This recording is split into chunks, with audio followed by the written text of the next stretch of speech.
ANMR ನ್ಯೂಸ್ಗೆ ಸ್ವಾಗತ. PVR silks showroom Chintamani.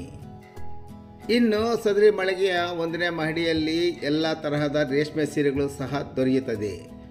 Pure handloom silks, Pochampalli sarees, Uppada silks, Banaras silk, Chanderi silk, Baluchari silk sarees, cotton silk, Mysore silk sarees, soft silk sarees, raw silk sarees, Paithani silk sarees ಸೇರಿದಂತೆ ಇತರೆ ರೇಷ್ಮೆ ಸೀರೆಗಳು ಹಾಗೂ ರೇಷ್ಮೆ ಸೀರೆಗಳಿಗೆ ರೆಡಿಮೇಡ್ ಬ್ಲೌಸ್ಗಳು ಸಹ ದೊರೆಯುತ್ತದೆ. ಸಂಪರ್ಕಿಸಿ PVR ಸಿಲ್ಕ್ ಶೋರೂಮ್, ಶಿಡ್ಲಘಟ್ಟ ರಸ್ತೆ, ಬಾಗೇಪಲ್ಲಿ ವೃತ್ತದ ಸಮೀಪ, 35ನೇ ವಾರ್ಡ್, ತಿಮ್ಮಸಂದ್ರ, ಚಿಂತಾಮಣಿ.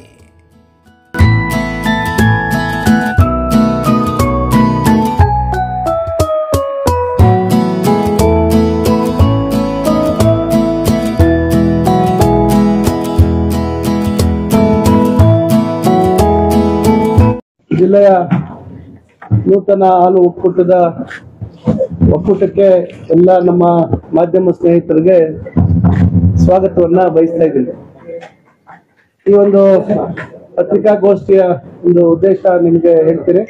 ಮೊದಲನೇದಾಗಿ ಇಲ್ಲಿ ಈ ಒಂದು ಪತ್ರಿಕಾಗೋಷ್ಠಿಯಲ್ಲಿ ಪಾಲ್ಗೊಂಡಿರ್ತಕ್ಕಂಥ ನಮ್ಮ ಗೌರಿಬಿದನೂರಿನ ಶಾಸಕರ ಆತ್ಮೀಯರಾಗಿರ್ತಕ್ಕಂಥ ಸಾಮಾನ್ಯ ಪ್ರಸಾದಗೌಡ್ರೆ, ನಮ್ಮ ವಿಧಾನ ಪರಿಷತ್ತಿನ ಸ್ಥಳೀಯ ಸಂಸ್ಥೆಗಳ ಸದಸ್ಯರಾಗಿರ್ತಕ್ಕಂಥ ಆತ್ಮೀಯರಾಗಿರ್ತಕ್ಕಂಥ ಅನಿಲ್ ಅವರೇ, ನಮ್ಮ ಜಿಲ್ಲಾಧಿಕಾರಿಗಳಾಗಿರ್ತಕ್ಕಂಥ ರವೀಂದ್ರ ಅವರೇ, ಜಿಲ್ಲಾ ಪಂಚಾಯಿತಿ ಮುಖ್ಯ ಕಾರ್ಯನಿರ್ವಹಣಾಧಿಕಾರಿಗಳಾಗಿರ್ತಕ್ಕಂಥ ಪ್ರಕಾಶ್ ಅವರೇ, ನಮ್ಮ ಉಪ ವಿಭಾಗಾಧಿಕಾರಿಗಳು ಹಾಗೂ ಈ ಒಕ್ಕೂಟದ ಆಡಳಿತಾಧಿಕಾರಿಗಳಾಗಿರ್ತಕ್ಕಂಥ ಅಶ್ವಿನ್ ಅವರೇ, ಹಾಗೂ ವ್ಯವಸ್ಥಾಪಕ ನಿರ್ದೇಶಕರಾಗಿರ್ತಕ್ಕಂಥ ಶ್ರೀನಿವಾಸ್ ಅವರೇ, ಮತ್ತು ಎಲ್ಲ ನನ್ನ ಮಾಧ್ಯಮ ಮಿತ್ರರೇ,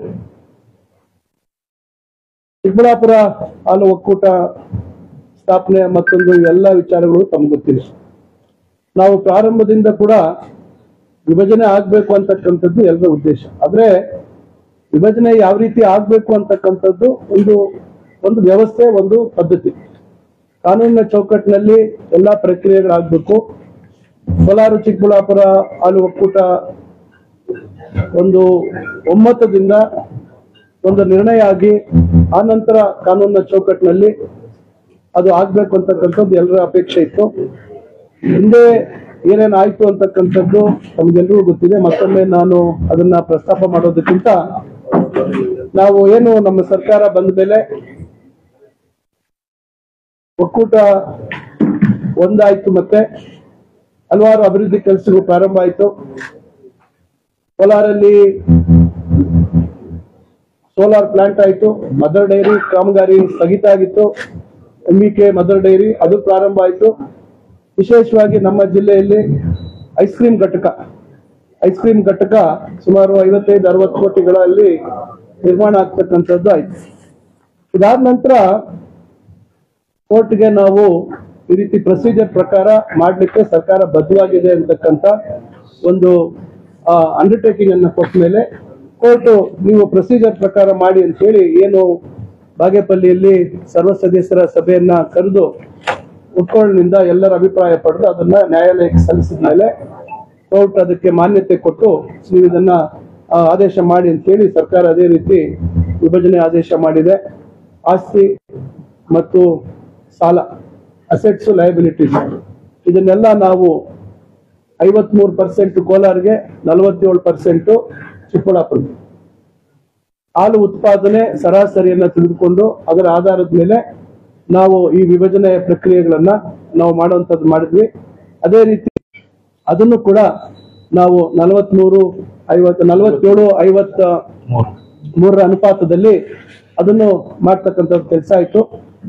ಜನವರಿ 1, 2025ರಿಂದ ಸ್ವತಂತ್ರವಾಗಿ ನಮ್ಮ ಒಂದು ಹಾಲು ಒಕ್ಕೂಟ ತನ್ನ ಕಾರ್ಯಚಟುವಟಿಕೆ ಮತ್ತು ಆರ್ಥಿಕ ಒಂದು ವ್ಯವಸ್ಥೆ, ಅಂದ್ರೆ ಏನು ಆರ್ಥಿಕ ಏನು ಪೇಮೆಂಟ್ಸ್ ಬರ್ತಾ ಇತ್ತು, ತನ್ನ ಸ್ವಂತ ಇದ್ರ ಮೇಲೆ ಬ್ಯಾಂಕ್ ಖಾತೆಗಳನ್ನ ತೆಗೆದು ನಿರ್ವಹಿಸುವಂತದ್ದಕ್ಕೆ ಪ್ರಾರಂಭ ಆಯ್ತು.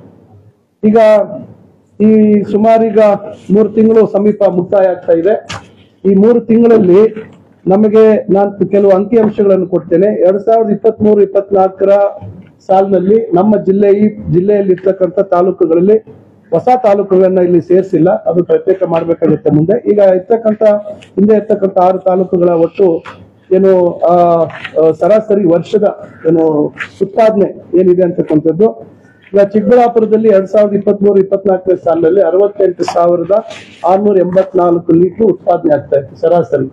ಅಂದ್ರೆ ಒಂದು ತಿಂಗಳ ಲೆಕ್ಕಕ್ಕೆ ಆವರೇಜ್, ವರ್ಷದ ಪೂರ್ತಿ ತಗೊಂಡು ಆವರೇಜ್ ಪರ್ ಮಂತ್ ತಗೊಂಡಾಗ ಪರ್ ಡೇ ಇದು ಮಂತ್ ಅಲ್ಲ, ಪರ್ ಡೇ 68,000 ಪರ್ ಡೇ, ಸಾರಿ. ಆಮೇಲೆ 24-25ನೇ ಸಾಲಿನಲ್ಲಿ 70,625 ಬೆಳವಣಿಗೆ 2.8% ಆಗಿದೆ. ಗ್ರೋತ್ 2.8% ಬೆಳವಣಿಗೆ ಆಗಿದೆ. ಬಾಗೇಪಲ್ಲಿಯಲ್ಲಿ 26,575 ಇದೆ 23-24ನೇ ಸಾಲಿನಲ್ಲಿ. 24-25ನೇ ಸಾಲಿನಲ್ಲಿ 30,951 ಸರಾಸರಿ ಪ್ರತಿ ದಿವಸ, ಅಲ್ಲಿ 16.4% ಬೆಳವಣಿಗೆ ಆಗಿದೆ. ಚಿಂತಾಮಣಿ 1,04,357 ಲೀಟರ್ ಪರ್ ಡೇ ಸರಾಸರಿ. ಈಗ 1,22,428 ಲೀಟರ್ ಚಿಂತಾಮಣಿ ತಾಲೂಕು, ಅವಿಭಜಿತ ಚಿಂತಾಮಣಿ ತಾಲೂಕು. ಯಾಕಂದ್ರೆ 2-3 ಪಂಚಾಯಿತಿ ಚೇಳೂರು ತಾಲೂಕು ಹೋಗಿದೆ, ಅವಿಭಜಿತ ಚಿಂತಾಮಣಿ ತಾಲೂಕು. 17.3% ಬೆಳವಣಿಗೆ ಆಗಿದೆ. ಗೌರಿಬಿದನೂರು 2023-24 71,553 ಇದೆ. 24-25ನೇ ಸಾಲಿನಲ್ಲಿ 84,777 ಇದೆ. 18.48 ಸರಾಸರಿ ಬೆಳವಣಿಗೆ ಇದೆ. ಆಮೇಲೆ ಗುಡಿಬಂಡೆ 14,702 23-24ನೇ ಸಾಲು.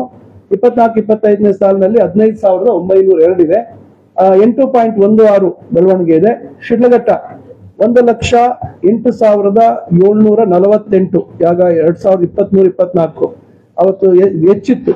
ಆದ್ರೆ ಈಗ 1,17,615 ಇದೆ. ಬೆಳವಣಿಗೆ 8.15 ಇದೆ. ಒಟ್ಟು ಸರಾಸರಿ 3,94,000 ಲೀಟರು ಏನು ನಮ್ಮ ತಾಲೂಕಿನ ನಮ್ಮ ಜಿಲ್ಲೆದು 619 ಒಂದು ದಿನಕ್ಕೆ ಏನು 2023-24 ಇದ್ರೆ 24-25 ಸಾಲಿನಲ್ಲಿ 4,42,298 ಸರಾಸರಿ 12.08 ಬೆಳವಣಿಗೆ. ಇದು ಒಂದು. ಆಮೇಲೆ ದಿನವಹಿ ನೋಡಿದಾಗ ಜನವರಿ ತಿಂಗಳು 2023-24ನೇ ಸಾಲಿನಲ್ಲಿ 2024ನೇ ಸಾಲಿದ್ದು ಜನವರಿ ತಗೊಂಡ್ರೆ 3,90,480. ಈಗ ಇದೇ ಜನವರಿಯಲ್ಲಿ 4,27,628. ಗ್ರೋತ್ ಬಂದು 37,148 ಲೀಟರ್. ಅಂದ್ರೆ ನಮ್ಮ ಒಕ್ಕೂಟ ಆದ್ಮೇಲೆ ಅದಾದ ನಂತರ ಫೆಬ್ರವರಿ ತಿಂಗಳಲ್ಲಿ ಹೋದ ವರ್ಷದ್ದು 3,82,678. 2025 ಫೆಬ್ರವರಿಯಲ್ಲಿ 3,97,925. 15,247 ಹೆಚ್ಚಳವಾಗಿದೆ. ಇದು ಕಳೆದ ಸಾಲಿಗೆ ಹೋಲಿಸಿದಾಗ. ಮಾರ್ಚ್ 2024 3,88,151. ಮಾರ್ಚ್ 2025ಕ್ಕೆ ಈಗ ಇನ್ನ ಪೂರ್ಣ ಆಗದೆ ಇರೋದ್ರಿಂದ ಇದು 4,11,849. ಒಟ್ಟಾರೆಯಾಗಿ ನಾವು 21,415 ಲೀಟರ್ ಸರಾಸರಿ ಹೆಚ್ಚು ಬೆಳವಣಿಗೆ ಆಗುವಂತದಕ್ಕೆ ಅವಕಾಶ ಆಗಿದೆ. ಈಗ ನಮ್ಮಲ್ಲಿ AMCಗಳು ಆಟೋಮ್ಯಾಟಿಕ್ ಮಿಲ್ಕ್ ಕಲೆಕ್ಷನ್ ಯೂನಿಟ್ಗಳ ಬೇಡಿಕೆ. ಯಾಕಂದ್ರೆ ಇವತ್ತು ಗುಣಮಟ್ಟ ಬಹಳ ಮುಖ್ಯ ಆಗಿದೆ. ಈಗ ಅದಕ್ಕೋಸ್ಕರ ಈಗ ಏನಾಗಿದೆ, ಸುಮಾರು ನಮ್ಮಲ್ಲಿ ಇರ್ತಕ್ಕಂಥ ಸಂಘಗಳಲ್ಲಿ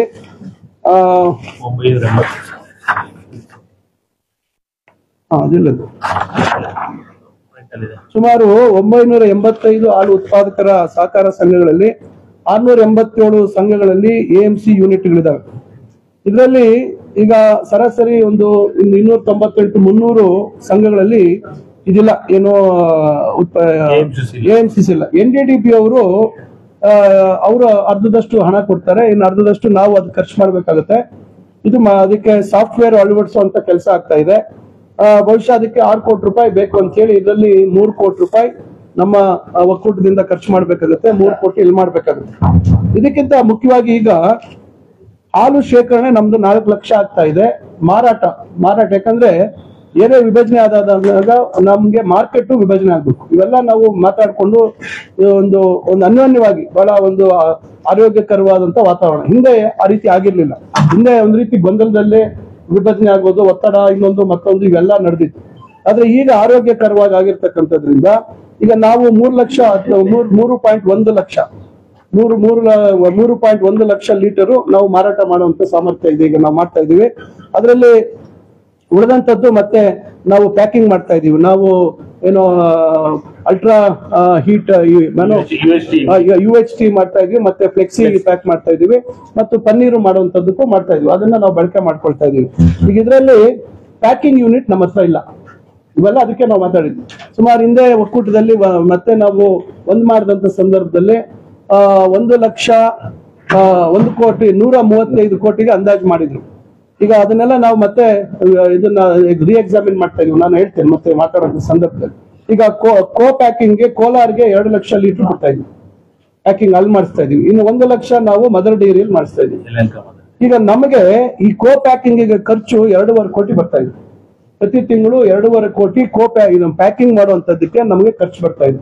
ಈಗ ನಮ್ದೇ ಆದಂತ ಪ್ಯಾಕಿಂಗ್ ಯೂನಿಟ್ ನಾವು ಮಾಡ್ಕೊಂಡಾಗ ನಮ್ಗೆ ಸರಾಸರಿ ಅರ್ಧದಷ್ಟು ದುಡ್ಡು ಉಳಿತದೆ. ಅಷ್ಟು ನಾವು ಪ್ರತಿ ತಿಂಗಳು ಉಳಿಸುವಂತ ಕೆಲಸ ಆಗ್ಬೋದು.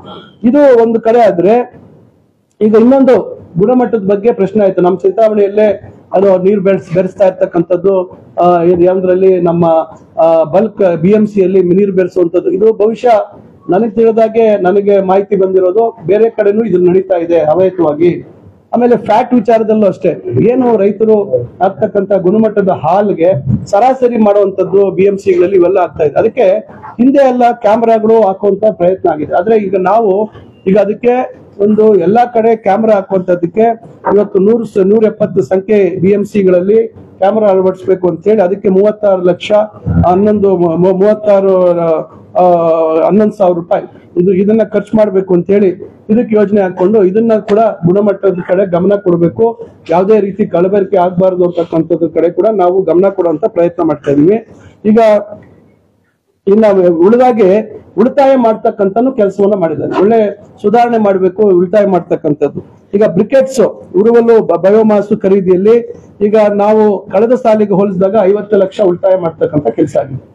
ಆಮೇಲೆ ನಮ್ಮ ಶಾಲು ಶಿಥಿಲ ಕೇಂದ್ರ ಏನು ನಮ್ದು ಐಸ್ ಕ್ರೀಮ್ ಪ್ಲಾಂಟ್ ಚಿಂತಾಮಣಿಯಲ್ಲಿ ಅವ್ರೇನ್ ಟೆಂಡರ್ ಕರೆದಿದ್ರು ಅದನ್ನ ನೆಗೋಷಿಯೇಟ್ ಮಾಡಿ ಅಲ್ಲಿ 36 ಲಕ್ಷ ಉಳಿತಾಯ ಮಾಡ್ತಕ್ಕಂಥ ಕೆಲಸ ಮಾಡಿದ್ವಿ. ಅವ್ರೇನು ಎಕ್ಸೆಸ್ ಕೇಳಿದ್ರು ಆ ಟೆಂಡರ್ ಅಲ್ಲಿ L1 ಆದ್ರೂ ಕೂಡ ಮತ್ತೆ ಅವ್ರ ಜೊತೆ ರೀನೆಗೋಷಿಯೇಟ್ ಮಾಡಿ 36 ಲಕ್ಷ ಉಳಿಸುವಂತ ಕೆಲಸ ಮಾಡಿದೀವಿ. ಇನ್ನ ಉಳಿದಾಗೆ ಈಗ ಸೀಮಿತವಾಗಿ ಈಗ ವಿದ್ಯುತ್ ಅಲ್ಲಿ ಈಗೇನು 3 ಶಿಫ್ಟ್ ಅಲ್ಲಿ ಆಗ್ತಾ ಇರ್ತಕ್ಕಂಥದ್ದನ್ನ 2 ಶಿಫ್ಟ್ ಅಲ್ಲಿ ಉತ್ಪಾದನೆ ಮಾಡ್ತಕ್ಕಂಥ ಒಂದು ಕೆಲಸ ನಿರ್ವಹಿಸ್ತಕ್ಕಂಥ ಕೆಲಸ ಮಾಡಿ ಅಲ್ಲಿ ಸುಮಾರು 10 ಲಕ್ಷ ಉಳಿಸುವಂತ ಕೆಲಸ ಆಗಿದೆ.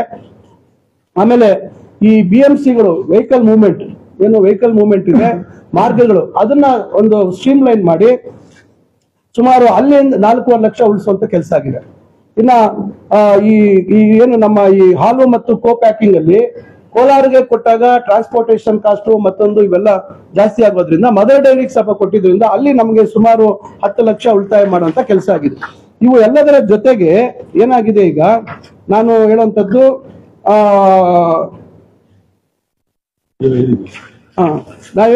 ನಾವು ರೈತರಿಗೆ ಇವತ್ತು ಬಹಳಷ್ಟು ಪ್ರೋತ್ಸಾಹನ ಮಾಡಬೇಕು ಅಂತಕ್ಕಂಥದ್ದು. ಇವಾಗ ಗೊತ್ತಿದೆ, ಇತ್ತೀಚೆಗೆ ವಿಧಾನ ಪರಿಷತ್ತಲ್ಲಿ ಇದ್ರ ಬಗ್ಗೆ ರೈತರಿಗೆ ಸರ್ಕಾರ 5 ರೂಪಾಯಿ ಪ್ರೋತ್ಸಾಹ ಧನ ಕೊಡುವಂತದ್ರಲ್ಲಿ ಬಾಕಿ ಇದೆ ಅಂತಕ್ಕಂಥದ್ರ ಬಗ್ಗೆ ಚರ್ಚೆ ಆಯ್ತು.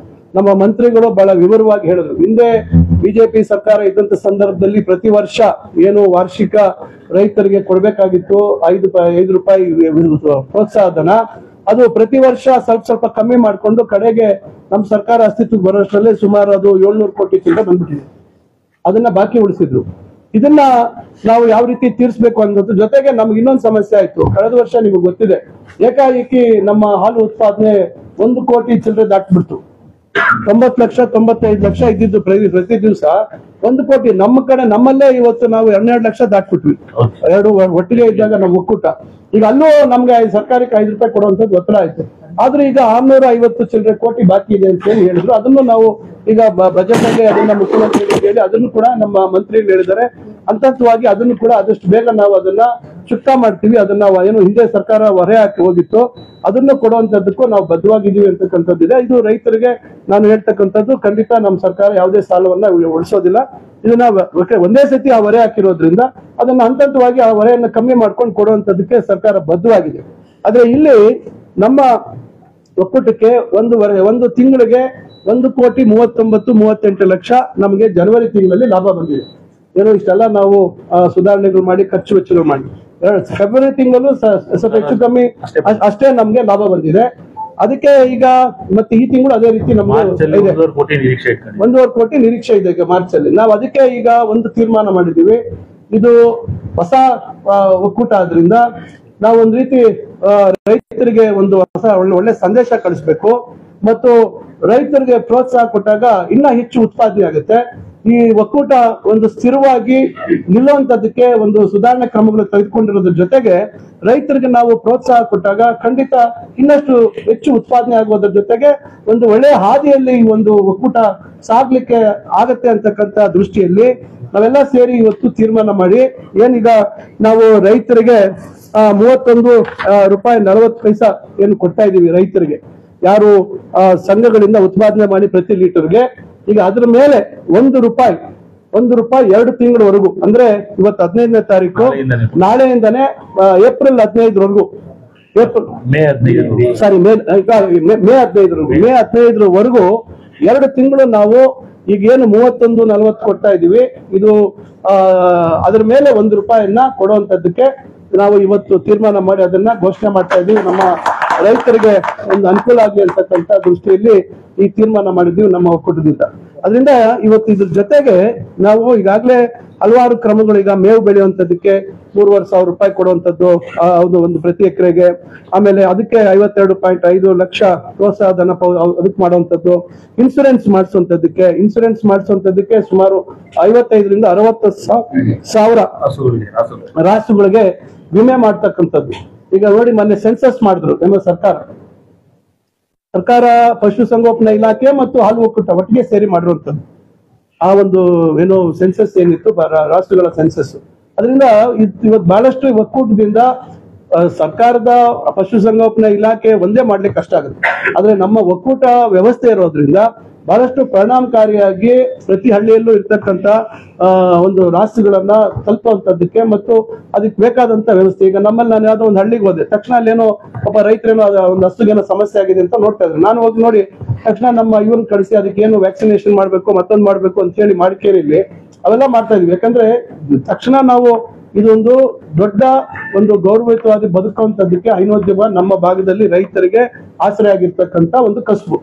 ಇದನ್ನ ನಾವು ಹೆಚ್ಚು ಪ್ರೋತ್ಸಾಹ ಕೊಡ್ತಕ್ಕಂಥದ್ದು ನಮ್ಮೆಲ್ಲರ ಜವಾಬ್ದಾರಿ. ಅದರಿಂದ ಇವತ್ತು ಈ ಹಲವಾರು ಸುಧಾರಣೆ ಕ್ರಮಗಳನ್ನ ಮಾಡಿಕೊಂಡು ಏನು ಇವತ್ತು ಗುಣಮಟ್ಟದ ಹಾಲನ್ನ ನಾವು ಶೇಖರಣೆ ಮಾಡುವಂತದ್ರ ಕಡೆ ಇವತ್ತು ಮಾಡಿದೀವಿ. ಇನ್ನೊಂದು ನಾನು ತಮ್ಗೆ ಹೇಳುವಂತದ್ದು, ನಾವು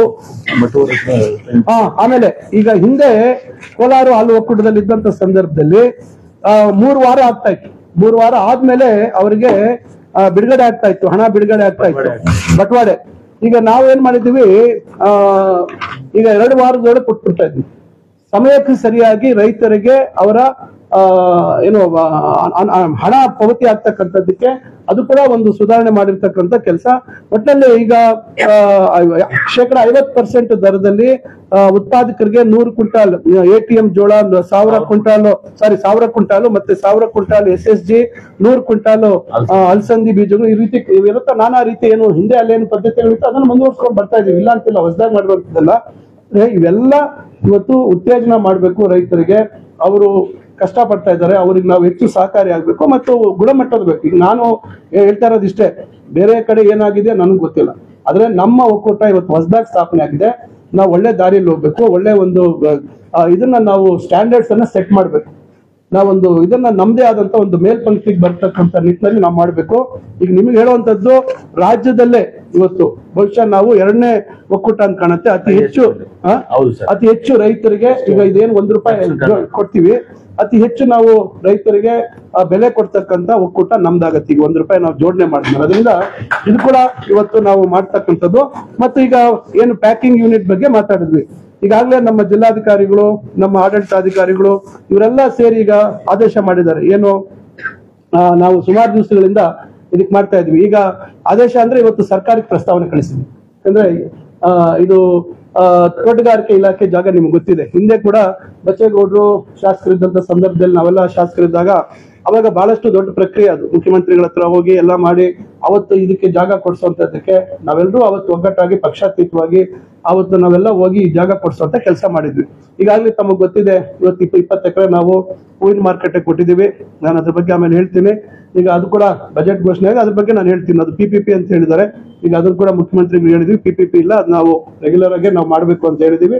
ಅದು ಮಾಡ್ಕೊಡ್ತೀವಿ ಅಂತಕ್ಕಂಥ ಮೌಖಿಕ ಭರವಸೆ ಕೊಟ್ಟಿದ್ದಾರೆ. ಅದು ಮುಂದೆ ಅದನ್ನ ಮಾಡ್ತೀನಿ, ಯಾಕಂದ್ರೆ ಇಷ್ಟು ದೂರ ತಂದು ನಾನು ಮುಂದುವರಿಸ್ತೀನಿ, ತೊಂದರೆ ಇಲ್ಲ. ಕನಿಷ್ಠ ಅದನ್ನ ಮಾಡುವಂಥದ್ದು ಮಾಡ್ತೀವಿ. ಈಗ ಅವ್ರಿಗೆ 20 ಎಕರೆ ಕೊಟ್ಟಿದ್ವಿ. ಈಗ 9 ಎಕರೆ 15 ಗುಂಟೆ 9 ಎಕರೆ 15 ಗುಂಟೆ ಇದಕ್ಕೆ ಹೊಂದ್ಕೊಂಡಿರ್ತಕ್ಕಂಥದ್ದನ್ನ ನಾವೀಗ ನಮ್ಮ ಒಕ್ಕೂಟಕ್ಕೆ ತೆಗೆದುಕೊಳ್ತಕ್ಕಂಥ ಒಂದು ಕೆಲಸ ಮಾಡ್ತಾ ಇದೀವಿ. ಬದಲಿಯಾಗಿ ಶಿಡ್ಲಘಟ್ಟದಲ್ಲಿ 9 ಎಕರೆ 38 ಗುಂಟೆ ನಾವು ಚಿಕ್ಕದಾಸರನಲ್ಲಿ ಹಿಂದೇನು ಕೊಟ್ಟಿದ್ವಿ, ಅಲ್ಲಿ ಅವ್ರಿಗೆ ಆದೇಶ ಮಾಡಿದ್ದಾರೆ, ಅವ್ರಿಗೆ ಆದೇಶ ಮಾಡಿ ಕೊಟ್ಟಿದ್ದಾರೆ ಅವ್ರಿಗೆ ತೋಟಗಾರಿಕೆ ಇಲಾಖೆ. ಈಗ ಇವೆರಡು ಅವ್ರಿಗೆ ಯಾಕಂದ್ರೆ ಬದಲಿ ಜಮೀನು ಕೊಡೋ ಕಾರಣದಿಂದ ಅದನ್ನ ಬದಲಿ ಕೊಡುವಂತದ್ರ ಜೊತೆಗೆ ಇದನ್ನ ಅನುಮತಿಗೆ ನಾವು ಈಗ ತೋಟಗಾರಿಕೆ ಸಚಿವರಿಗೆ ಕಳಿಸಿದ್ದಾರೆ. ನಾವು ಇವತ್ತು ಪ್ರಸ್ತಾವನೆ ಕಳಿಸಿದ್ದಾರೆ. ಬಹುಶಃ ನಾನು ಈಗಾಗಲೇ ಮಂತ್ರಿಗಳಿಗೆ ಹಿಂದೆ ಮಾತಾಡಿದ್ದೀನಿ. ಪ್ರಸ್ತಾವನೆ ಅಲ್ಲಿ ಹೋದ್ಮೇಲೆ ಬಹುಶಃ ಒಂದು 15-20 ದಿವಸದ ಒಳಗಡೆ ಇದಕ್ಕೆ ನಾವು ಜಾಗ ಕೊಡುವಂತ ಕೆಲಸ ಮಾಡ್ತಾ ಇದೀವಿ. ಇದು ಬಿಟ್ಟು ಬೇರೆ ಇನ್ನ ಒಂದು ದೊಡ್ಡ ಮಟ್ಟದಲ್ಲಿ ಒಂದು ನಾನು ಎಷ್ಟು ಅಂತ ಹೇಳೋದಿಲ್ಲ, ಇದಕ್ಕೆ ಜಮೀನು ಕೊಡಿಸುವಂತ ಕೆಲಸವನ್ನು ನಾವು ಮಾಡ್ತೀವಿ. ಅದು ಸರ್ಕಾರದ ಮಟ್ಟದಲ್ಲಿ ಮಂಜೂರಾಗಬೇಕು. ಆ ಪ್ರಸ್ತಾವನೆ ಕೂಡ ಸದ್ಯದಲ್ಲೇ ನಾವು ಸರ್ಕಾರಕ್ಕೆ ಕಳಿಸ್ತೀವಿ. ಒಟ್ಟಾರೆಯಾಗಿ ಈ ಒಂದು ಒಕ್ಕೂಟ ತನ್ನ ಸ್ವಂತ ಶಕ್ತಿ ಮೇಲೆ, ತನ್ನ ಸ್ವಂತ ಬಲದ ಮೇಲೆ ನಿಲ್ಬೇಕು. ಈ ಒಂದು ಜಿಲ್ಲೆಯ ರೈತರ ಒಂದು ಬದುಕಿನಲ್ಲಿ ಒಂದು ಬದಲಾವಣೆ ತರ್ತಕ್ಕಂಥ ನಿಟ್ಟಿನಲ್ಲಿ ಮತ್ತು ಆಸರೆಯಾಗಿ ನಿಲ್ತಕ್ಕಂಥದ್ದು ಆಗ್ಬೇಕು ಅಂತಕ್ಕಂಥ ದೃಷ್ಟಿಯಲ್ಲಿ ನಾವು ಈಗ ಇಷ್ಟೆಲ್ಲ ಹಲವಾರು ಕ್ರಮಗಳು ತಗೊಂಡು ಬಿಟ್ಟಿದೀವ. ಅದರಿಂದ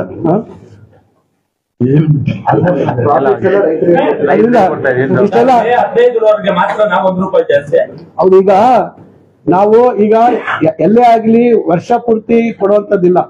ಯಾವಾಗ ಯಾಕಂದ್ರೆ ಈಗ ಏನಾಗುತ್ತೆ, ಬೇಸಿಗೆಯಲ್ಲಿ ತಂತಾನಾಗಿ ಉತ್ಪಾದನೆ ಕಮ್ಮಿ ಆಗುತ್ತೆ, ಪ್ರೊಡಕ್ಷನ್ ಕಮ್ಮಿ ಆಗುತ್ತೆ. ಅದು ಸಾಧಾರಣವಾಗಿ ಯಾಕಂದ್ರೆ ಹೀಟು ಮತ್ತೊಂದು ಹಸುಗಳು ಕೊಡೋದಿಲ್ಲ. ಸೊ ಅದಕ್ಕೂ ಒಂದು ನಾನು ಮುಂದೆ ಒಂದು ಟ್ರಯಲ್ ಮಾಡ್ಸಕ್ ಹೇಳ್ತೇನೆ. ಈ ಬೇಸಿಗೆಯಲ್ಲಿ ಒಂದು ಟ್ರಯಲ್ ಮಾಡಕ್ ಹೇಳ್ತೇನೆ. ಈಗ ನೀವು ನೋಡಿದಾರ ಕೋಳಿ ಈಗ ಏರ್ ಕಂಡೀಷನ್ ವಾತಾವರಣದಲ್ಲಿ ಕೋಳಿಗಳು ಬರ್ತವೆ, ಟೆಂಪರೇಚರ್ ಕಂಟ್ರೋಲ್ಡ್ ಅಟ್ಮಾಸ್ಫಿಯರ್ ಅಲ್ಲಿ ಕೋಳಿ ಬರ್ತದೆ. ನಾವು ಇವೆಲ್ಲ HF ಇವೆಲ್ಲ ಇರೋದ್ರಿಂದ ಬೇರೆ ದೇಶದ ತಳಿಗಳು ಇವೆಲ್ಲ. ಅಲ್ಲಿ ಯುರೋಪ್ ಅಲ್ಲಿ ಅಲ್ಲಿ ಇಲ್ಲಿ ಏನಾಗುತ್ತೆ, ಎಷ್ಟೇ ಬೇಸಿಗೆ ಬಂದ್ರು ಕೂಡ ಎಲ್ಲ 22-23 ಡಿಗ್ರಿ ಅಷ್ಟೇ, ಕಮ್ಮಿ ಅಂದ್ರೆ, ಜಾಸ್ತಿ ಅದು ಏನು ಬಿಸಿ ಅಂದ್ರೆ. ಅದಕ್ಕೆ ಇವತ್ತು ನಮ್ಮಲ್ಲಿ ಕೆಲವರೆಲ್ಲ ರೈತರು ಏನು ಅದೇನು ಗೋಣಿ ಚೀಲ ಒದ್ದೆ ಮಾಡಿ ಹಾಕೋದು ಇವೆಲ್ಲ ಮಾಡ್ತಾರೆ. ಇದನ್ನ ನಾವ್ ಯಾಕೆ ನಾನು ಬಹಳ ದಿವಸದಿಂದ ಹೇಳ್ತಾ ಇದ್ದೀನಿ, ಒಂದು ಪ್ರಯೋಗ ಮಾಡಿ ಬೇಸಿಗೆಯಲ್ಲಿ ಸ್ವಲ್ಪ ಟೆಂಪರೇಚರ್ನ ಕಂಟ್ರೋಲ್ಡ್ ಟೆಂಪರೇಚರ್ ಅಲ್ಲಿ ಹಸುಗಳನ್ನ ಇಟ್ರೆ ಏನು ಉತ್ಪಾದನೆ ಜಾಸ್ತಿ ಆಗತ್ತಾ ಅಂತಕ್ಕಂಥದ್ದು ನಾನು ಬಹಳ ಜನ ಕೇಳಿದಾಗ ಯಾರು ಈ ಪ್ರಯೋಗ ಮಾಡಿದೀವಿ ಅಂತ ಹೇಳಿಲ್ಲ. ಈಗ ನಮ್ಮಲ್ಲಿ ಈ ಒಂದು ಪ್ರಾಯೋಗಿಕವಾಗಿ ಒಂದು ಟ್ರೈ ಮಾಡ್ಬೇಕು ಅಂತ ಹೇಳ್ತಾ ಇದ್ದೀನಿ. ಅದೊಂದು ನೀವು ಹೇಳಿದ ತಕ್ಷಣ ಈಗ ಅದೊಂದು ನಾಪ್ಕ ಬಂತು, ಅದನ್ನ ಮಾಡ್ಬೇಕು ಅಂತ ಮಾಡ್ತೀವಿ. ಈಗ ಸದ್ಯಕ್ಕೆ ಮಾಡ್ತಾ ಇದೀವಿ. ಮುಂದೆ ಇದೇ ರೀತಿ ಉತ್ತಮವಾದಂತ ರೀತಿಯಲ್ಲಿ ಅದ ಖಂಡಿತ ನಾವು ರೈತರ ಪರವಾಗಿ ನಿಲ್ತಕ್ಕಂಥದ್ದು. ಒಂದ್ ಕಡೆ ಈಗ ನಾವು ಅಸ್ತಿತ್ವ ಉಳಿಸ್ಕೋಬೇಕು, ಅಸ್ತಿತ್ವ ಉಳಿಸ್ಕೊಳ್ಳೋದ್ರ ಜೊತೆಗೆ ಬೆಳವಣಿಗೆ ಆಗ್ಬೇಕು. ಅದಕ್ಕೆ ಬೆಳವಣಿಗೆಗೆ ಇವತ್ತು ನಾವು ಈಗ 135 ಕೋಟಿ ಅಂದಾಜು ಮಾಡಿದ್ರು. ಈಗ ನಮ್ಮ ಇವ್ರು ಹೇಳ್ತಾರೆ, ವ್ಯವಸ್ಥಾಪಕ ನಿರ್ದೇಶಕರು ಹೇಳ್ತಾರೆ ನಾವು ಹಂತವಾಗಿ ಹೋಗೋಣ ಸರ್, ನಾವು ಒಂದು 45-50 ಕೋಟಿ ಖರ್ಚು ಮಾಡ್ಕೊಂಡು ಫಸ್ಟ್ ಪ್ರಾರಂಭ ಮಾಡೋಣ, ಆಮೇಲೆ ನೆಕ್ಸ್ಟ್ ಎಕ್ಸ್ಪ್ಯಾಂಡ್ ಮಾಡ್ಕೊಳ್ಳೋಣ ಅಂತ ಹೇಳ್ತಾ ಇದ್ದಾರೆ. ಅದರಿಂದ ಇವೆಲ್ಲ ಕೆಲವು ವಿಚಾರಗಳನ್ನ ನಾವು ಒಂದು ವ್ಯವಸ್ಥಿತವಾಗಿ ಆಗ್ಬೇಕು ಅಂತಕ್ಕಂಥದ್ದು ನಮ್ಮ ಉದ್ದೇಶ. ರೈತರು ಒಂದ್ ಕಡೆ ಕೊಡ್ತಾ ಇದೆ, ಒಂದ್ ಕಡೆ ಕಿತ್ಕೊಡ್ತಾ ಇದೆ. ಫಾರ್ ಎಕ್ಸಾಂಪಲ್ ಪಶು ಆಹಾರ ಫಿಕ್ಸ್ ರೇಟ್ ತುಂಬಾ ಹೈಕ್ ಆಗ್ತಾ ಇದೆ ಸರ್. KMA ಕೂಡ ಈ ಸತಿ ಪರಿಷ್ಕರಣೆ ಮಾಡಿಲ್ಲ ಅಂತಕ್ಕಂಥ ಒಂದು ಆರೋಪ ಇದೆ. ಅಷ್ಟೇ ಅಲ್ಲ, ರೇಟ್ ಜಾಸ್ತಿ ಆದಾಗ ಒಂದ್ ಕಡೆ ಕೊಡ್ತಾ ಇದ್ರೆ ಒಂದ್ ಕಡೆ ಕಿತ್ಕೊಡ್ತಾ ಇದೆ. ಬೆಲೆ 3.5 ಕಡಿಮೆ ಮಾಡಿದ್ದು ಸರ್ಕಾರನೇ ಸರ್. ಈಗ 1 ರೂಪಾಯಿ ಮಾತ್ರ ಜಾಸ್ತಿ ಮಾಡ್ತಾ ಇದ್ದಾರೆ.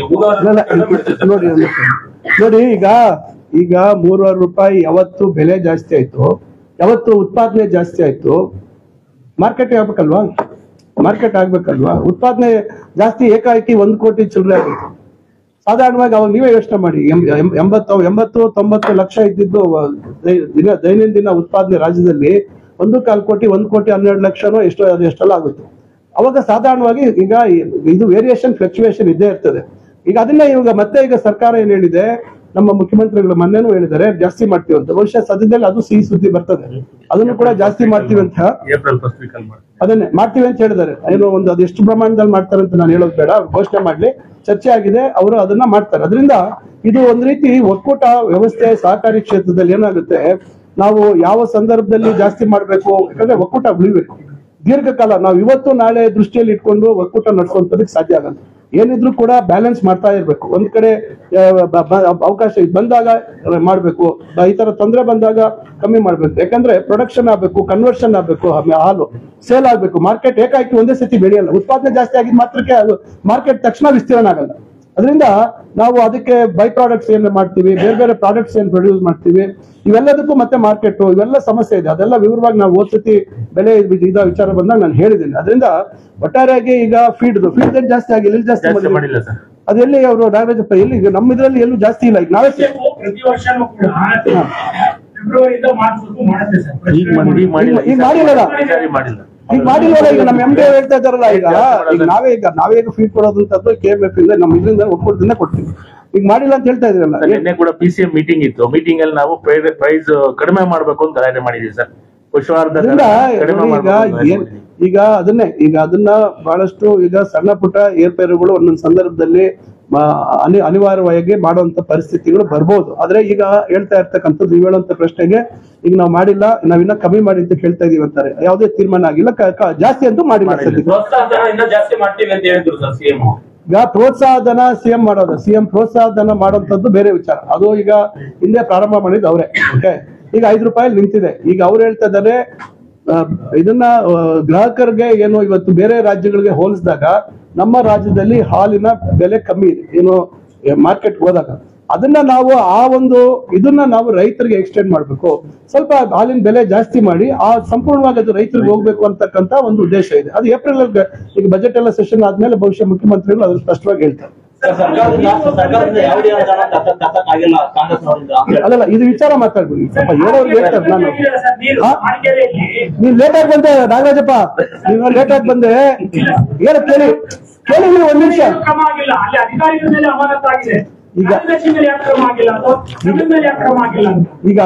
ಈಗ ನಾನು ಆಗ್ಲೇ ಹೇಳಿದ್ವಿ, ಈಗ ಇದು ಬರೀ ಚಿಂತಾಮಣಿ ಒಂದರಲ್ಲ, ಇಡೀ ಜಿಲ್ಲೆಯಲ್ಲಿ ಬಹಳಷ್ಟು ಕಡೆ ಈ ತರ ಏನೋ ಇದೆ ಅಂತಕ್ಕಂಥದ್ದು. ಮತ್ತು ಅದಕ್ಕೆ ನಾವು ಆಟೋಮೆಟಿಕ್ ಮೆಷಿನ್ಸ್ ಏನೋ ಯೂನಿಟ್ಸ್ ಹಾಕ್ಬೇಕು ಅಂತ ಹೇಳಿ ಅದಕ್ಕೆ ನಾವು ಈಗ ಒಂದು ಸುಮಾರು ಇವತ್ತು NDDB ಇಂದ 50% ಪ್ರೋತ್ಸಾಹದಲ್ಲಿ ಕೊಡ್ತಾ ಇದ್ದಾರೆ. 6 ಕೋಟಿ ರೂಪಾಯಿ ವೆಚ್ಚ ಆಗುತ್ತೆ.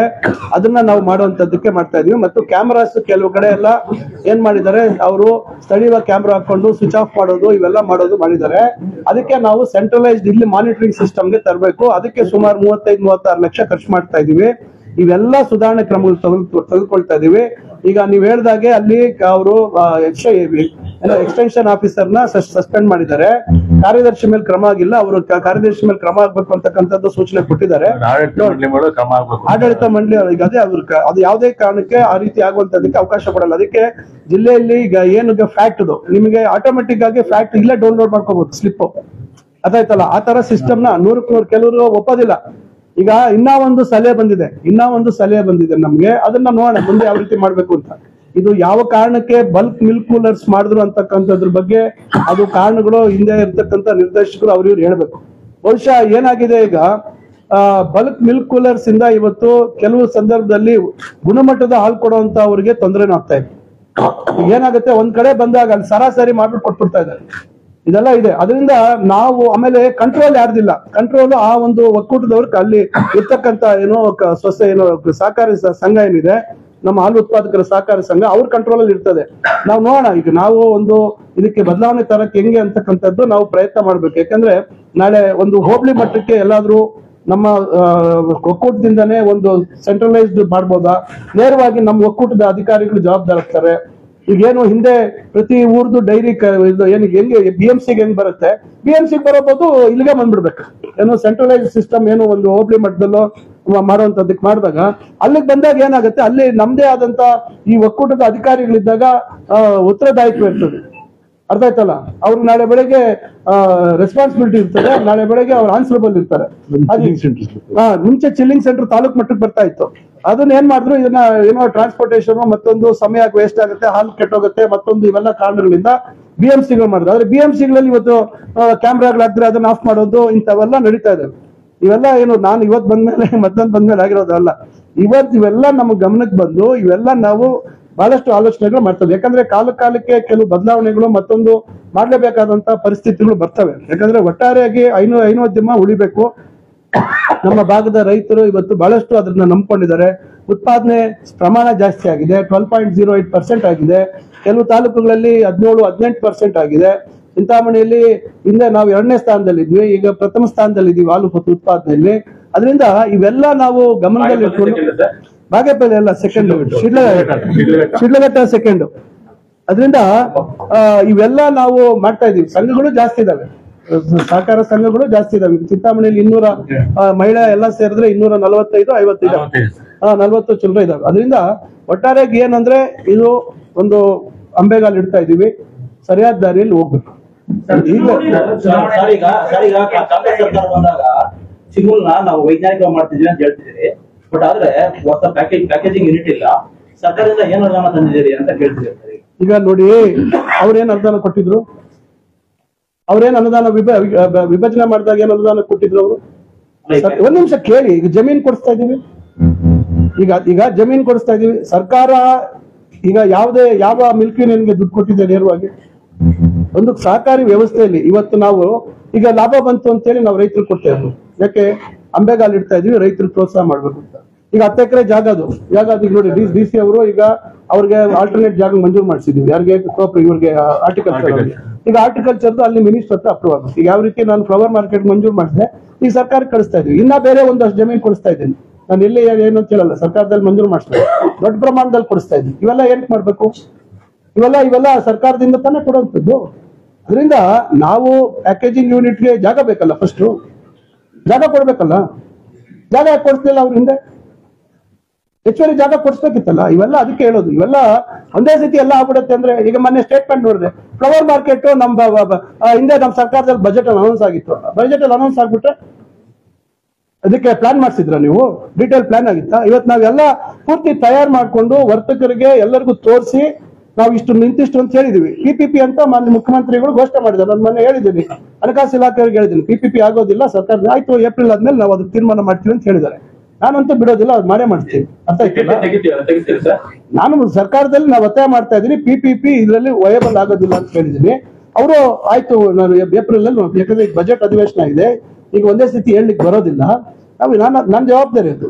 ಯಾಕಂದ್ರೆ ಇಷ್ಟೆಲ್ಲ ನಾನು ಮಾಡಿದ್ದೀನಿ, ನಾನು ಘೋಷಣೆ ಮಾಡ್ತೀನಿ ಅಂತ ಹೇಳಿದ್ದೆ. ನಾನು ಹೇಳಿದ್ದೆ ಇಲ್ವ? ನಾನು ಹೇಳ್ದಂಗೆ ಒಂದೊಂದು ಹೇಳ್ದಂಗೆ ನಾನು ನಡ್ಕೊಂಡು ಬಂದಿದ್ದೇನೆ. ಅದರಿಂದ ಪಾಪ ಕೆಲವರಿಗೆ ಏನ್ ಮಾಡಕ್ ಆಗೋದಿಲ್ಲ, ಅವ್ರು ಮಾಡ್ಸಕ್ ಆಗ್ಲಿಲ್ಲ, ಇವ್ರು ಯಾರು ಚಿಂತಾಮಣಿಯಿಂದ ಬಂದು ಚಿಕ್ಕಬಳ್ಳಾಪುರದಲ್ಲಿ ಇಲ್ಲೆಲ್ಲ ಮಾಡ್ತಾ ಇದ್ದಾನೆ ಅಂತ ಸ್ವಲ್ಪ ಬೇಜಾರು ಇರ್ಬೋದು, ತೊಂದ್ರೆ ಇಲ್ಲ. ನನಗೇನು ಹೌದು, ರೋಪ್ವೇನ ಹಾಳು ಮಾಡಿದ್ದು ಯಾರು? MOU ಅವ್ರ ಟೈಮಲ್ಲಿ ಆಗಿತ್ತಾ? ಅರಣ್ಯ ಇಲಾಖೆದು ಇನ್ನು ಸದ್ಯದಲ್ಲೇ ಕ್ಲಿಯರೆನ್ಸ್ ಸಿಗುತ್ತೆ. ಏನ್ ಪ್ರಕ್ರಿಯೆ ಆಗ್ತಿದೆ ಈಗ? ಕೋರ್ಟ್ ಕೇಸ್ಗಳಿತ್ತಲ್ಲ, ಜಮೀನ್ ಕೊಟ್ಬಿಟ್ಟು ಕೋರ್ಟ್ ಕೇಸ್ ಯಾರು ಕ್ಲಿಯರ್ ಮಾಡಿಸಿದ್ದು? ಕೋರ್ಟ್ ಕೇಸ್ಗಳು ಯಾರು ಕ್ಲಿಯರ್ ಮಾಡಿಸಿದ್ದು? ನೀವೇನು ಜಾಗ ಕೊಟ್ಟಿದ್ರ? ಜಾಗ ಸುಮ್ಮನೆ ಹೆಸರು ಬರೆದ್ಬಿಟ್ಟು ಅಲ್ಲಿ ಕೋರ್ಟ್ ಕೇಸ್ಗಳಿತ್ತಲ್ಲ, ಶಂಕುಸ್ಥಾಪನೆ ಮಾಡ್ಬಿಟ್ರಲ್ಲ ನೀವು. ಫಾರೆಸ್ಟ್ ಕ್ಲಿಯರೆನ್ಸ್ ಬೇಡವಾ? ಅಲೈನ್ಮೆಂಟ್ ಫಿಕ್ಸ್ ಆಗೋದು ಬೇಡವಾ? ಮೇಲ್ಗಡೆದು ಅಪ್ಪರ್ ಟರ್ಮಿನಲ್ ಪಾಯಿಂಟ್ ಜಾಗ ಕೊಡ್ಸಿದ್ರ ನೀವು? ತೋಟಗಾರಿಕೆ ಇಲಾಖೆದು ನಾವು ತಿದ್ದುಪಡಿ, ವಿಧಾನಸಭೆ ತಿದ್ದುಪಡಿ ತಂದು ಮಾಡಿದ್ವಿ. ಅವೆಲ್ಲ ಯಾಕೆ ಪ್ರಕ್ರಿಯೆ ಮಾಡಿದಿರಾ? ಅದೆಲ್ಲ ಬಂದು ಟಕ ಅಂತ ಎಲ್ಲ ಗುಂಪಲ್ ಗೋವಿಂದ ಪೂಜೆ ಮಾಡಿ ಹೊಟ್ಬಿಟ್ರಿ. ಏನ್ ಹಾಳು ಮಾಡಿದ್ರಿ? ನಿಮ್ಗಿಂತ ಹೆಚ್ಚು ಜವಾಬ್ದಾರಿ ಇದೆ. ಈಗ ನಾವು ಅಪ್ಪರ್ ಟರ್ಮಿನಲ್ ಪಾಯಿಂಟ್ ಅಲ್ಲಿ ಜಾಗ ಕೊಟ್ಟಿದ್ದೀವಿ. ಈಗ ನಾವೇನಾದ್ರೂ ಈಗ ಅಲ್ಲಿ ಅಪ್ಪರ್ ಟರ್ಮಿನಲ್ ಪಾಯಿಂಟ್ ಅಲ್ಲಿ ನಾವು ಅವ್ರ ಕೆಲಸ ಮಾಡಕ್ ಬಿಟ್ರೆ, ಈಗ ಈಗ ಈಗ ಯಾತ್ರಿಕರು ಹೋಗೋರು ಎಲ್ಲಿ ಪಾರ್ಕಿಂಗ್ ಮಾಡ್ತಾರೆ? ಯಾರು ಎಲ್ಲಿ ಪಾರ್ಕ್ ಮಾಡ್ತಾರೆ ಹೇಳಿ? ಇವತ್ತೇ ಗೊತ್ತಲ್ಲ ನಿಮ್ಗೆ ಯಾವಾಗ ಜಾಮ್ ಆಗುತ್ತೆ ಅಂತ. ಅದಕ್ಕೆಲ್ಲ ಪರ್ಯಾಯವಾಗಿ ಬಸ್ ವ್ಯವಸ್ಥೆ ಮಾಡ್ಬೇಕು ನಾವು. ಇಲ್ಲೇ ಕೆಳಗಡೆ ಪಾರ್ಕಿಂಗ್ ವೆಹಿಕಲ್ ಇಲ್ಲೇ ನಿಲ್ಸ್ಬೇಕು. ಇವೆಲ್ಲ ಒಂದೊಂದು ಪ್ರತಿಯೊಂದು ನಾನು ಯಾವ ವಿಚಾರನೂ ಆತರ ಬಿಡೋನಲ್ಲ. ನನಗೆ ಬೇರೆ ವ್ಯಾಪಾರ ವಹಿವಾಟು ಇಲ್ಲ. ರಾತ್ರಿ ಮಧ್ಯರಾತ್ರಿ 2 ಗಂಟೆ 4 ಗಂಟೆ 5 ಗಂಟೆವರೆಗೂ ಬಿಸ್ನೆಸ್ ಇನ್ನೊಂದು ಮಾಡುವಂತದ್ದು ಯಾವ್ದು ಇಲ್ಲ. ನನ್ನ ಕೆಲಸ, ನನ್ನ ಕ್ಷೇತ್ರ, ನನ್ನ ಜಿಲ್ಲೆ, ನನ್ನ ರಾಜ್ಯದಲ್ಲಿ ನನ್ನ ಇಲಾಖೆಯಲ್ಲಿ ಯಾವ ರೀತಿ ಸುಧಾರಣೆ ತರಬೇಕು, ನನ್ನ ಜಿಲ್ಲೆಯಲ್ಲಿ ನಾನು ಮಾತು ಕೊಟ್ಟಿದ್ದೀನಿ, ನನ್ನ ಕ್ಷೇತ್ರದ ಜನಕ್ಕೆ ನಾನು ಏನ್ ಋಣ ತೀರಿಸಬೇಕು ಅದನ್ನೆಲ್ಲ ಮಾಡ್ತಾ ಇದ್ದೀನಿ. ನಾನು ಎಲ್ಲ ಇವತ್ತು ಸಿಲ್ಕ್ ಮಾರ್ಕೆಟ್ಗೆ ಬರೀ 75 ಕೋಟಿ ಅನೌನ್ಸ್ ಮಾಡಿದ್ರು. ನಾನು ಫೈನಾನ್ಸ್ ಇಲಾಖೆಯಲ್ಲಿ ಒಪ್ಸಿ 200 ಕೋಟಿಗೂ ರೆಡಿ ಮಾಡಿಸಿ ಟೆಂಡರ್ ಎಲ್ಲ ರೆಡಿ ಆಗಿದೆ. ಬಹುಶಃ ಮುಂದಿನ ತಿಂಗಳು ಮುಖ್ಯಮಂತ್ರಿಗಳು ಸಮಯ ತಗೊಂಡು ಶಿಡ್ಲಘಟ್ಟದಲ್ಲಿ ಹೈಟೆಕ್ಸ್ 200 ಕೋಟಿ ಆದ್ರೂ ಬಜೆಟ್ ಅಲ್ಲಿ ಸತಿ ಇನ್ನು ಮಿಕ್ಕಿದ್ದು 125 ಕೋಟಿ ಅನೌನ್ಸ್ ಮಾಡಿಸಿದ್ವಿ. ದುಡ್ಡು ಅದಕ್ಕೆ ಯಾಕೆ ಮಾಡಿದ್ವಿ? ಇವೆಲ್ಲ ಸದ್ಯದಲ್ಲೇ ನಾವು ಇದ್ರದ್ದೊಂದು ಘೋಷಣೆ ಇದು ಬರ್ತದೆ, ಆದೇಶ ಬರ್ತದೆ. ಗಂಟಲು ಮಲ್ಲಮ್ಮದು ನಮ್ಮ ಸುಬ್ಬಾರೆಡ್ಡಿ ಅವ್ರು ಕುಡಿಯೋ ನೀರ್ದು, ಇವೆಲ್ಲ ದೊಡ್ಡ ದೊಡ್ಡ ಪ್ರೋಗ್ರಾಮ್ಸ್, ದೊಡ್ಡ ದೊಡ್ಡ ಕಾರ್ಯಕ್ರಮಗಳು. ಅದರಿಂದ ಕೆಲವ್ರಿಗೆ ಏನಾಗಿದೆ ಸಂದರ್ಭದಲ್ಲಿ ಗಮನ ಕೊಡ್ಲಿಲ್ಲ ಜಿಲ್ಲೆ ಕಡೆ. ಏನೋ ಒಂದು ಸ್ವಂತ ಊರ ಹತ್ರ ಏನೋ ಮೆಡಿಕಲ್ ಕಾಲೇಜ್ ಆಗ್ಬಿಟ್ರೆ ಬಹುಶಃ ಅವರೇ ಚಿಕಿತ್ಸೆ ಪಡೆಯೋಕೆ ಹತ್ರ ಇರ್ತದೆ, ಹೋಗಿ ಬರಕ್ಕಾಗತ್ತೆ ಅಂತ ಮಾಡಿಸ್ಕೊಂಡಿದ್ದಾರೆ. ಅದ್ರದ್ದು ಕೂಡ ನಾವು ಬೇಗ ಚಾಲನೆ ಮಾಡ್ಬೇಕಲ್ಲಿ ಆಸ್ಪತ್ರೆ, ಅದನ್ನು ಕೇಳಿದ್ದೀನಿ. ಇವತ್ತು ಡಯಾಗ್ನೋಸ್ಟಿಕ್ ಬ್ಲಾಕ್ ಕೆಲಸ ಆಗ್ತಿದೆ. ಆಲ್ರೆಡಿ ನಾನು CT ಸ್ಕ್ಯಾನ್ 10 ವರ್ಷ ಹಳೇದಾಗಿದೆ. ಅವ್ರ ಮನ್ಸು ಮಾಡ್ಬೋದಿತ್ತಲ್ಲ. MRI ಕೇಳ್ತಾ ಇದ್ದೀನಿ, CT ಸ್ಕ್ಯಾನ್ ಕೇಳ್ತಾ ಇದ್ದೀನಿ. ಮೊನ್ನೆ ಎಲ್ಲ ಯಾರಿಗೋ ದಾನಿಗಳಿಗೆ PET CT ಬೇಕು ಅಂತ ಕೇಳಿದೆ. ಇಲ್ಲ ಬೇರೆ ಏನೋ ಮಾಡ್ತೀವಿ ಅಂತ ಹೇಳಿದಾರೆ, ಮ್ಯಾಮೋಗ್ರಫಿ ಕೊಡ್ತೀವಿ ಅಂತ ಹೇಳಿದಾರೆ. ಈ ತರ ಎಲ್ಲೆಲ್ಲಿ ಸಾಧ್ಯ ಆಗುತ್ತೆ, ಮ್ಯಾಮೋಗ್ರಫಿ ಇಲ್ಲಿ ಇದೆ, ಅದನ್ನ ಬೇರೆ ಕಡೆ ಕೊಡೋಣ ಅಂತ ಮಾಡ್ತಾ ಇದೀವಿ. ಈ ತರ ಎಲ್ಲೆಲ್ಲಿ ಸಾಧ್ಯ ಆಗುತ್ತೆ ಜಿಲ್ಲೆಯಲ್ಲಿ ಏನೇನು ಮಾಡ್ಲಿಕ್ಕೆ ಸಾಧ್ಯ ಇದೆ. ನಾನು ನನ್ನ ಕ್ಷೇತ್ರ ಇದೆ, ಆದ್ರೆ ಜಿಲ್ಲೆಯಲ್ಲಿ ಏನು ಪ್ರಮುಖವಾಗಿ ಆಗ್ಬೇಕು ಅದನ್ನೆಲ್ಲ ಮಾಡುವಂತ ಕೆಲಸ ಮಾಡ್ತೀವಿ. ನೋಡಿ, DCC ಬ್ಯಾಂಕ್ದು ಅದು ನಬಾರ್ಡು ಮತ್ತೊಂದು ಇವೆಲ್ಲ ಇದೆ. ಈಗಲೇ ಸ್ವಲ್ಪ ಅಲ್ಲಿ ಸಮಸ್ಯೆಗಳಾಗಿದ್ದಾವೆ. ಅದು ಅಷ್ಟು ಸುಲಭವಾಗಿ DCC ಬ್ಯಾಂಕು ಡೈರಿ ಏನು ವಿಭಜನೆ ಮಾಡಿದಷ್ಟು ಸುಲಭವಾಗಿ ಆಗೋ ತರ ಇಲ್ಲ. ರಿಸರ್ವ್ ಬ್ಯಾಂಕ್ ಆಫ್ ಇಂಡಿಯಾ ಅದು ಆಗ್ಬೇಕು. ಅದರಿಂದ ಸುಮ್ನೆ ನಾನೇನೋ ಯಾರೋ ಹೇಳ್ದಂಗೆ ಜವಾಬ್ದಾರಿ ಇಲ್ದಿರೋ ಸುಮ್ನೆ ಹೇಳೋದು ಬೇಡ. ಯಾಕಂದ್ರೆ ಹಿಂದೆನೂ ಇದ್ರ ಬಗ್ಗೆ ಚರ್ಚೆ ಮಾಡಿದ್ವಿ. ಇದೆಲ್ಲ ಕೆಲವು ರಿಸರ್ವ್ ಬ್ಯಾಂಕ್ ಆಫ್ ಇಂಡಿಯಾ ಇವೆಲ್ಲ ಕೆಲವು ನಬಾರ್ಡು ಇವೆಲ್ಲ ಕ್ಲಿಯರೆನ್ಸಸ್ ಬೇಕು. ಅವೆಲ್ಲ ಅಷ್ಟು ಸುಲಭವಾಗಿ ಆಗೋದಿಲ್ಲ. ನೋಡೋಣ, ನಾವು ಮುಂದೆ ಅದನ್ನ ಯಾವ ರೀತಿ ಮಾಡ್ಲಿಕ್ಕೆ ಸಾಧ್ಯ ಇದೆ, ಅದನ್ನ ಪ್ರಕ್ರಿಯೆಗಳು ಏನು ಅಂತ ಮತ್ತಷ್ಟು ಅದ್ರ ಬಗ್ಗೆ ಗಮನ ಕೊಡ್ತೀವಿ. DCC ಬ್ಯಾಂಕ್ ಅಲ್ಲಿ ಏನು 100 ಕೋಟಿ ಹಗರಣ ಆಗಿದೆ ಅನ್ನೋದು ಸಂಘಗಳ ಹೆಸರಲ್ಲಿ ಸಾಕಷ್ಟು ಹಗರಣ ಆಗಿದೆ. ನೋಡಿ, ನನ್ನ ಕ್ಷೇತ್ರದಲ್ಲೇ ಸುಮಾರು 6 ಕೇಸು ನನ್ನ ಗಮನಕ್ಕೆ ಬಂತು. ತಕ್ಷಣ ಕೇಸ್ ಹಾಕ್ಸಿದ್ವಿ. ಏನಾಗಿದೆ, ಬೇನಾಮಿ ಮಹಿಳಾ ಸಂಘಗಳ ಹೆಸರಲ್ಲಿ ಹಣ ಡ್ರಾ ಆಗಿದೆ. ಈಗ ನ್ಯಾಷನಲ್ ರೂರಲ್ ಏನು national NRLM national rural livelihood mission ಅದರಲ್ಲಿ ಲಿಸ್ಟ್ ಇರ್ತದೆ ಮಹಿಳೆಯರು. ಇದು ಯಾವುದು ವೆರಿಫಿಕೇಶನ್ ಮಾಡಿಲ್ಲ. ಈಗೇನು ನಾವು ಬಹಳಷ್ಟು ಪ್ರೋತ್ಸಾಹ ಮಾಡಿದ್ವಿ ಸಂಘಗಳಿಗೆ ಕೊಡೋದಕ್ಕೆ, ಆದ್ರೆ ನಮ್ಮ ಮೂಗಿನ ಕೆಳಗಡೆನೆ ಇವತ್ತು ನಮ್ಗೆ ಯಾರಿಗೂ ಗೊತ್ತಿಲ್ದಾರನೆ ಇವತ್ತು ನಾನು ಅದಕ್ಕೆ ಬಹಳ ಗಂಭೀರವಾಗಿ ತಗೊಂಡು ನಾನು ಹೇಳಿದೆ, ಇದು ಕೇಸ್ ದಾಖಲು ಮಾಡಿರ್ತೇನೆ. ಯಾರು ತಪ್ಪಿತಸ್ಥರಿದ್ದಾರೆ ಅವರು ಶಿಕ್ಷೆ ಆಗ್ಲೇಬೇಕು. ಈಗ ಇಲ್ಲದೆ ಇರ್ತಕ್ಕಂಥ ಸಂಘಗಳ ಹೆಸರಲ್ಲಿ ಹಣ ಡ್ರಾ ಆಗಿದೆ. ಹಣ ಎಲ್ಲೋಯ್ತು, ಯಾರಿಗೋಯ್ತು? ಇವತ್ತು ಈ ರೀತಿಯಾಗಿ ಅದಕ್ಕೆ ಕೆಲವರು ಸಾಲ ಮನ್ನಾ ಮಾಡಿಸ್ಬೇಕು, ಶ್ರೀಶಕ್ತಿ ಸಾಲ ಮನ್ನಾ ಮಾಡ್ಬೇಕು ಅಂತ ಸ್ಟ್ರೈಕ್ ಮಾಡಿಸಿದ್ದು, ಅದೇನೋ ಮೋಟರ್ ಸೈಕಲ್ಗಳು ಸುಟ್ಸಾಕಿದ್ದು. ಏನಕ್ಕಂದ್ರೆ ಗುಂಪಲ್ಗಳಿಂದ ಹೊಟ್ಟೋಗ್ಬಿಡ್ತದೆ. ಮನ್ನಾ ಆಗ್ಬಿಟ್ರೆ ಹೋಯ್ತಲ್ಲ. ದೊಡ್ಡ ಪ್ರಮಾಣ ನಮ್ಮ ತಾಲೂಕಿನಲ್ಲೇ ಸುಮಾರು 140 ಕೋಟಿ ಅಂತೇಳಿ ಅಂದಾಜು ಹೇಳ್ತಾ ಇದ್ದಾರೆ. ಇಡೀ ಜಿಲ್ಲೆದು ತಗೊಂಡ್ರೆ 350 ರಿಂದ 400 ಕೋಟಿ ಒಂದು ಅಂದಾಜು ಮೇಲೆ ಹೇಳ್ತಾ ಇದ್ದಾರೆ. ನಾನು ನಿಖರವಾಗಿ ಹೇಳ್ತಾ ಇಲ್ಲ, ಅಂದಾಜು. ಈಗ ಒಂದೊಂದು ತಾಲೂಕಲ್ಲೂ ಆಚೆ ಬರ್ತಾ ಇದ್ದಾರೆ ಜನ. ನಮ್ ಕಡೆ ಹಿಂಗಾಗಿದೆ, ನಮ್ದೆ ನಾವು ಸೈನ್ ಹಾಕಿಲ್ಲ, ಏನು ಹಾಕಿಲ್ಲ. ಇದು ನೋಡಿ, ಏನೋ ಒಳ್ಳೇದಾಗ್ತದೆ. ಮಹಿಳಾ ಸಂಘಗಳು ಮಾಡಿ ಮಹಿಳೆಯರಿಗೆ ಒಂದು ರೀತಿ ಸಬಲೀಕರಣ ಮಾಡ್ದಂಗೆ ಆಗುತ್ತೆ, ಅವ್ರು ಪ್ರೋತ್ಸಾಹ ಕೊಡಕ್ ಆಗತ್ತೆ. ಅಂದ್ರೆ ಈ ರೀತಿಯಾಗಿ ಅದನ್ನ ದುರುಪಯೋಗ ಮಾಡ್ಕೊಳ್ತಾರೆ ವ್ಯವಸ್ಥೆ ಅಂತ ಹೇಳಿ ನಾವ್ಯಾರು ಒಪ್ಪಲಿಲ್ಲ. ಅದರಿಂದ ಏನು ಇವತ್ತು ಆಡಿಟ್ ಆಗ್ಬೇಕು, ರೀ ಆಡಿಟ್ ಅಂದ್ರೆ ಅದಕ್ಕೆ ಕೋರ್ಟ್ ಸ್ಟೇ ತರ್ತಾರೆ. ಒಳ್ಳೆ ಆಡಳಿತಾಧಿಕಾರಿ ಆಗ್ಬೇಕು ಅಂದ್ರೆ ಅದಕ್ಕೆ ಕೋರ್ಟ್ ಸ್ಟೇ ತರ್ತಾರೆ. ಯಾಕಿದ್ರು ಏನು ಉದ್ದೇಶ ಆಗಿರೋ? ಈಗ ನಾವೇನಾದ್ರೂ ಕರೆಕ್ಟ್ ಆಗಿದ್ರೆ ತನಿಖೆ ಆಗ್ಲಿ ಬಿಡಿ. ಯಾಕೆ ಅದಕ್ಕೆಲ್ಲ ಅಡ್ಡ ತರ್ತಾ ಇದ್ದೀರಾ? ಯಾವ್ದಕ್ಕೆ ಪ್ರತಿಯೊಂದಕ್ಕೂ ಅಡ್ಡ ತಂದು ಪ್ರತಿಯೊಂದು ಯಾಕೆ ಅಡ್ಡ ಆಗ್ತದೆ ಅಂದ್ರೆ ನೀವು ನೆಕ್ಸ್ಟ್ ಏನಾದ್ರು ಮತ್ತೆ ಅಧಿಕಾರಿಗೆ ಬಂದ್ಬಿಟ್ರೆ ಅದನ್ನೆಲ್ಲ ಅಡ್ಡ ಹಾಕ್ಬೇಕಂತ ಯಾರು ಸುಮ್ಮನೆ ಕೊಡೋದಿಲ್ಲ. ಈಗ ಏನು ಬೆಳಕಿಗೆ ಬಂದಿದೆ, ಖಂಡಿತ ಇದು ಹೊರತರ್ತಕ್ಕಂಥದ್ದು.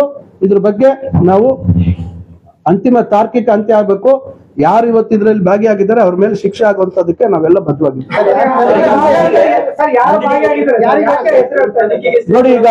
ನೋಡಿ ಈಗ ತನಿಖೆ ಆಗ್ತಾ ಇದೆ. ಈಗ ನೋಡಿ ಕೇಸ್ಗಳಾಗಿದ್ದಾವೆ.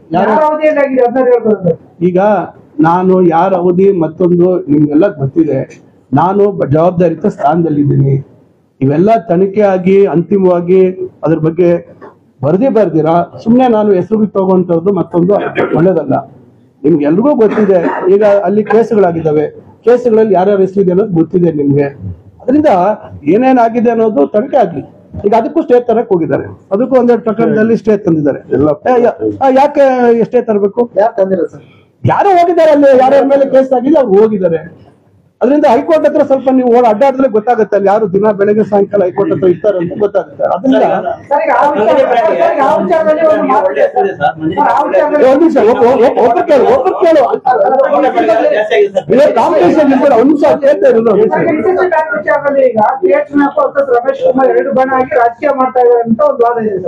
ನೋಡಿ, ಅದಕ್ಕೆ ಅದು ಯಾರು ಏನು 2 ಬಣ ಬಿಡೋ ನಮಗ್ ಗೊತ್ತಿಲ್ಲ ರೀ.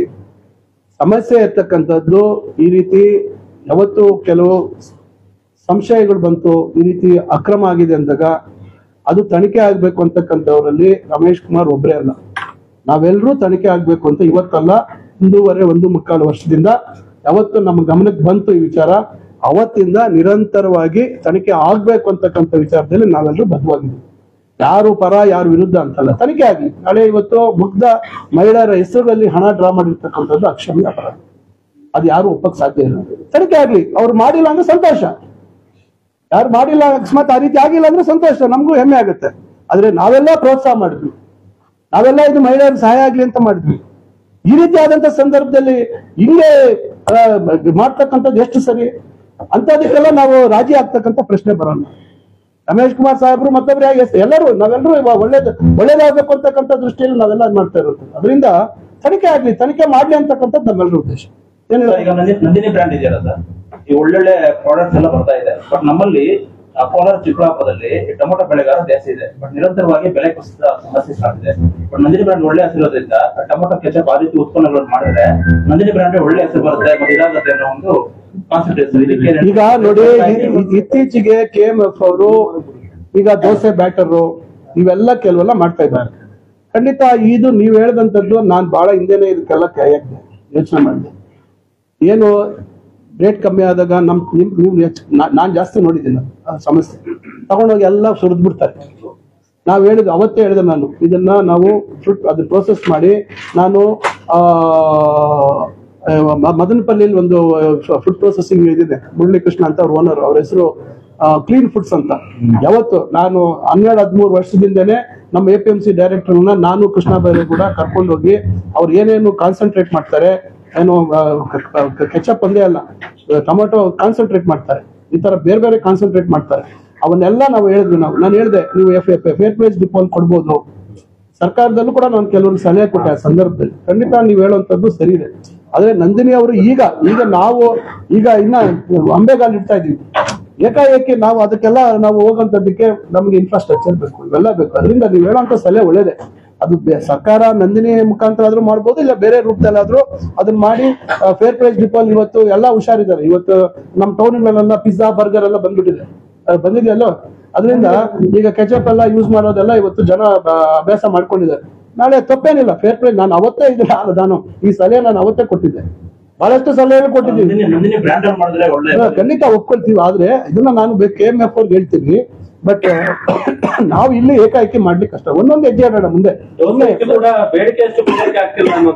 ಪ್ರಾರಂಭ ಮಾಡಿದಾರೆ. ಈಗ ನಿಮ್ ನೋಡಿ, ಐಡಿ ಅಂತಕ್ಕಂತ ಒಂದು ಕಂಪನಿ ಕೇರಳದಲ್ಲಿ ಸಣ್ಣ ಪ್ರಮಾಣದಲ್ಲಿ ಮಾಡಿರೋದು. ದೋಸೆ ಬ್ಯಾಟರ್ ಇರ್ಬೋದು, ಇಡ್ಲಿ ಇರ್ಬೋದು, ಆಮೇಲೆ ಈವನ್ ಪರಾಟ ಇರ್ಬೋದು, ಇವೆಲ್ಲ ಎಷ್ಟು ದೊಡ್ಡದಾಗಿ ಬೆಳೆದ್ಬಿಟ್ಟಿದೆ ಅಂದ್ರೆ ಸಣ್ಣ ಪ್ರಮಾಣದಲ್ಲಿ ಒಬ್ಬ ಯುವಕ ಪ್ರಾರಂಭ ಮಾಡಿ ದೊಡ್ಡ ಪ್ರಮಾಣದಲ್ಲಿ ಆಗಿದೆ. ಯಾವತ್ತು ವ್ಯವಸ್ಥೆಯಲ್ಲಿ ಏನೋ ತಕ್ಷಣ ಜನ ಸ್ವೀಕಾರ ಮಾಡ್ತಾರೆ ಅಂತ ಹೇಳಿಕ್ಕಾಗಲ್ಲ. ಅದನ್ನೇ ಈಗ ಅದು ಒಳ್ಳೆ ಬೆಳವಣಿಗೆ. ನಂದಿನಿ ಬ್ರ್ಯಾಂಡ್ ಅಲ್ಲಿ ಈಗ ಕೆಲವು ಬರ್ಗರ್ ಅದು ಇದು ಕೆಲವು ಔಟ್ಲೆಟ್ಸ್ ಮಾಡಿದ್ದಾರೆ. ಔಟ್ಲೆಟ್ಸ್ ಅಲ್ಲಿ ಇದೆಲ್ಲ ಸ್ಟಾರ್ಟ್ ಮಾಡಿದ್ದಾರೆ. ಅದರಿಂದ ಫ್ರಾಂಚೈಸಿಗಳು ಕೊಟ್ಟು ಒಂದ್ ರೀತಿ ಆಗ್ಬೇಕು ಮಾರುಕಟ್ಟೆ. ಇವನ್ ನಾನು ಆಪ್ಕಾಮ್ಸ್ ಅವ್ರಿಗೂ ಹೇಳ್ತಾ ಇದ್ದೆ, ನೀವು ಇನ್ನ ಹಳೆ ಕಾಲದಲ್ಲಿ ಇದ್ದೀರಾ. ನಾನು ಮೊನ್ನೆ ಆಪ್ಕಾಮ್ಸ್ ಅವ್ರಿಗೂ ಆವರ್ತ ನಿಧಿ ಕೊಡುವಂತದಕ್ಕೆ ಸುಮಾರು 15 ಕೋಟಿ ಸರ್ಕಾರದಲ್ಲಿ ನಾವೆಲ್ಲ ಮಾತಾಡಿ, ಮುಖ್ಯಮಂತ್ರಿಗಳು ಮಾತಾಡಿ, ಅದು ಕೂಡ ಅವ್ರಿಗೆ ಪಾಪ, ಯಾಕಂದ್ರೆ ಕೆಲವರೆಲ್ಲ ಸಪ್ಲೈ ಮಾಡ್ತಾರೆ, ಅದು ಪೇಮೆಂಟ್ ಲೇಟ್ ಆಗಿ ಬರ್ತದೆ, ಅದು ತೊಂದರೆ ಆಗ್ತಿದೆ ಅವ್ರಿಗೆ. ಅದನ್ನು ಕೂಡ ನಾವೆಲ್ಲ ಮುತುವರ್ಜಿ ವಹಿಸಿ ಮುಖ್ಯಮಂತ್ರಿಗಳಿಗೆ ಅದು ಕೂಡ ಸದ್ಯದಲ್ಲಿ ಅವ್ರಿಗೆ ಆದೇಶ ಆಗ್ತದೆ. ಈ ರೀತಿ ಎಲ್ಲೆಲ್ಲೇ ಸಾಧ್ಯ ಆಗುತ್ತೋ ಇವೆಲ್ಲ ನಾವು ಪ್ರತಿ ದಿವಸ ಏನೇನ್ ಮಾಡಿದೀವಿ ಅಂತ ಹೇಳ್ಕೊಂಡ್ರೆ ಬಹಳಷ್ಟು ನಾವು ಮಾಡ್ತೀವಿ. ಚುನಾವಣೆ ಯಾವತ್ತು ನಡೀಬೇಕು? ಈಗ ನೋಡಿ, ನಾವು ಗಮನಿಸ್ತಾ ಇದ್ವಿ ಏನಾಗ್ತಿದೆ ಕೋಲಾರಲ್ಲಿ ಅಂತ. ಬಹಳಷ್ಟು ಅಲ್ಲಿ ಬೇರೆ ಬೇರೆ ರೀತಿ ಆಯ್ತು. ಈಗ ಅಲ್ಲಿ ಒಂದು ಹಂತಕ್ಕೆ ಬಂದಿದೆ, ಯಾಕಂದ್ರೆ ಯಾವ ರೀತಿ ಪ್ರಕ್ರಿಯೆ ಆಗ್ಬೇಕು ಅಂತಕ್ಕಂಥದ್ದು ಒಂದಿದೆ. ಅದರಿಂದ ಈಗ ಅಲ್ಲಿ ಒಂದು ಸ್ಪಷ್ಟತೆ ಬಂದಿದೆ. ಖಂಡಿತ ನಾವು ಅದನ್ನು ಕೂಡ ಈಗ ಬೇಗ ಆದಷ್ಟು ತ್ವರಿತವಾಗಿ ನಾವು ಕ್ಷೇತ್ರ ವಿಂಗಡಣೆ ಮತ್ತೊಂದು ಇವೆಲ್ಲ ಕಾನೂನುಬದ್ಧವಾಗಿ ನಿಯಮಬದ್ಧವಾಗಿ ಏನಾಗ್ಬೇಕು, ಒಂದು ಜಿಲ್ಲಾ ಮಟ್ಟದ ಸಹಕಾರಿ ಸಂಸ್ಥೆ ಸಂಖ್ಯೆ ಎಷ್ಟಿರ್ಬೇಕು ಅದನ್ನೆಲ್ಲ ಗಮನದಲ್ಲಿ ಇಟ್ಕೊಂಡು ಹೆಚ್ಚು ಸದಸ್ಯರ ಸಂಖ್ಯೆಯಲ್ಲಿ ಹೆಚ್ಚು ವ್ಯತ್ಯಾಸ ಇಲ್ದಿರ ಅವರೆಲ್ಲ ಕೆಲವು ರೆಡಿ ಮಾಡ್ಕೊಂಡು ಅದನ್ನ ನಾವು ಏನಾದ್ರು 12D ಇಲ್ಲ 12-5 ಮಾಡಿಸಿ ನಂತರ ನಾವು ಸಾಮಾನ್ಯ ಸರ್ವ ಸದಸ್ಯರ ಸಭೆ ತಂದು ಅಲ್ಲಿ ಅನುಮೋದನೆ ತಗೊಂಡು ಮಾಡುವಂತದ್ದು ಮಾಡ್ತೀವಿ. ಅದು ಪ್ರಕ್ರಿಯೆ ಸ್ಟಾರ್ಟ್ ಮಾಡ್ತೀವಿ. ಇದೆಲ್ಲ ಆದ್ಮೇಲೆ ನೆಕ್ಸ್ಟ್ ಸ್ಟಾರ್ಟ್ ಮಾಡ್ತೀವಿ. ಕೋಲಾರ ಒಕ್ಕೂಟದಿಂದ ಈ ಒಕ್ಕೂಟಕ್ಕೆ ಬರ್ಬೇಕಾಗಿತ್ತು, ಇನ್ನು ಬಾಕಿ ಏನಾದ್ರು ಇದೆಯಾ? ಇಲ್ಲ, ಈಗ ಇನ್ನ ಫೈನಾನ್ಸ್ ಸ್ವಲ್ಪ ನಮ್ಗೆ ಅದ್ರದ್ದು ಇನ್ನ ಫೈನಲ್ ಆಗಿಲ್ಲ, ಅದನ್ನ ಇದು ಮಾಡ್ತಾ ಇದ್ದೀವಿ. ಅದೇ ಸರ್, ಆಸ್ತಿ ಜವಾಬ್ದಾರಿ ಇಲ್ಲ. ಈಗ ಆಡಿಟಿಂಗ್ ನಡೀತಿದೆ ಸರ್, ಮೋಸ್ಟ್ಲಿ ಒಂದು ವಾರದಲ್ಲಿ ಮುಕ್ತಾಯ ಆಗುತ್ತೆ. ಮುಕ್ತಾಯ ಆದ್ಮೇಲೆ ನಮ್ಗೆ ಹ್ಯಾಂಡ್ ಓವರ್ ಮಾಡ್ತಾರೆ. ಫೈನಾನ್ಸ್ ವಿಚಾರನೂ ಹೌದು, ದುಡ್ಡು ಎಲ್ಲ ಸೇರಿಸಿ ಎಲ್ಲ ಒಟ್ಟಿಗೆ. ನೋಡಿ, ಈಗ ಮೆಡಿಕಲ್ ಕಾಲೇಜು ಅಂತ ನಾನು ಒಂದ್ ಹೇಳ್ತೀನಿ ಕೇಳಿ. 540 ಕೋಟಿ ಇದ್ದಿದ್ದು 810 ಕೋಟಿ ಆಯ್ತು. ಆ 810 ಕೋಟಿಗೆ ಆಡಳಿತಾತ್ಮಕ ಅನುಮೋದನೆ ಇರ್ಲಿಲ್ಲ. ಅದು ಎಲ್ಲಾ ರೀತಿ ಅವ್ರ ಸರ್ಕಾರದಲ್ಲೂ ತನಿಖೆ ಆಯ್ತು. 250 ಜನ ಪ್ರವೇಶಾತಿಗೆ ಏಕಾಏಕಿ ಅದನ್ನ ಹೆಚ್ಚು ಮಾಡ್ಬಿಟ್ರು ಬಿಲ್ಡಿಂಗು ಎಲ್ಲ. ಈಗ ನಾವು ಅದನ್ನೆಲ್ಲ ತನಿಖೆ ಮಾಡಿಸಿ ಇದೆಲ್ಲ ಸೈಜ್ ಅಂತ ಹೇಳಿ ಮತ್ತೆಲ್ಲ ಮಾಡಿ ಕಡೆಗೆ ಆಯ್ತು, ಇನ್ನ ನಾವು ಅದನ್ನೇ ಇದು ಮಾಡ್ಕೊಂಡು ಹೋದ್ರೆ ನಾಳೆ ಮಕ್ಕಳ ಭವಿಷ್ಯಕ್ಕೆ ತೊಂದರೆ ಆಗುತ್ತೆ ಅಂತ ಹೇಳಿ ನಾವೆಲ್ಲ ಕ್ಯಾಬಿನೆಟ್ ಅಲ್ಲೆಲ್ಲ ಆಯ್ತು ಇಲ್ಲ ಇದು ಮಾಡೋಣ ನಾವು ಅಂತ ಹೇಳಿ ಮತ್ತೆ ಕ್ಯಾಬಿನೆಟ್ ಅಲ್ಲಿ ನಿಮ್ಗೆ ಗೊತ್ತಿದೆ 2024 ಜನವರಿ ಫೆಬ್ರವರಿಯಲ್ಲಿ ನಾವು ಅದಕ್ಕೆ ಆಡಳಿತಾತ್ಮಕ ಅನುಮೋದನೆ ಕೊಟ್ಟು ಹಣ ಬಿಡುಗಡೆ ಮಾಡಿದ್ವಿ. ಇನ್ನ ಅವ್ರಿಗೆ ಸುಮಾರು 100 ಕೋಟಿ ಎಷ್ಟು ಚಿಲ್ಲರೆ ಬಿಡುಗಡೆ ಮಾಡ್ಬೇಕು.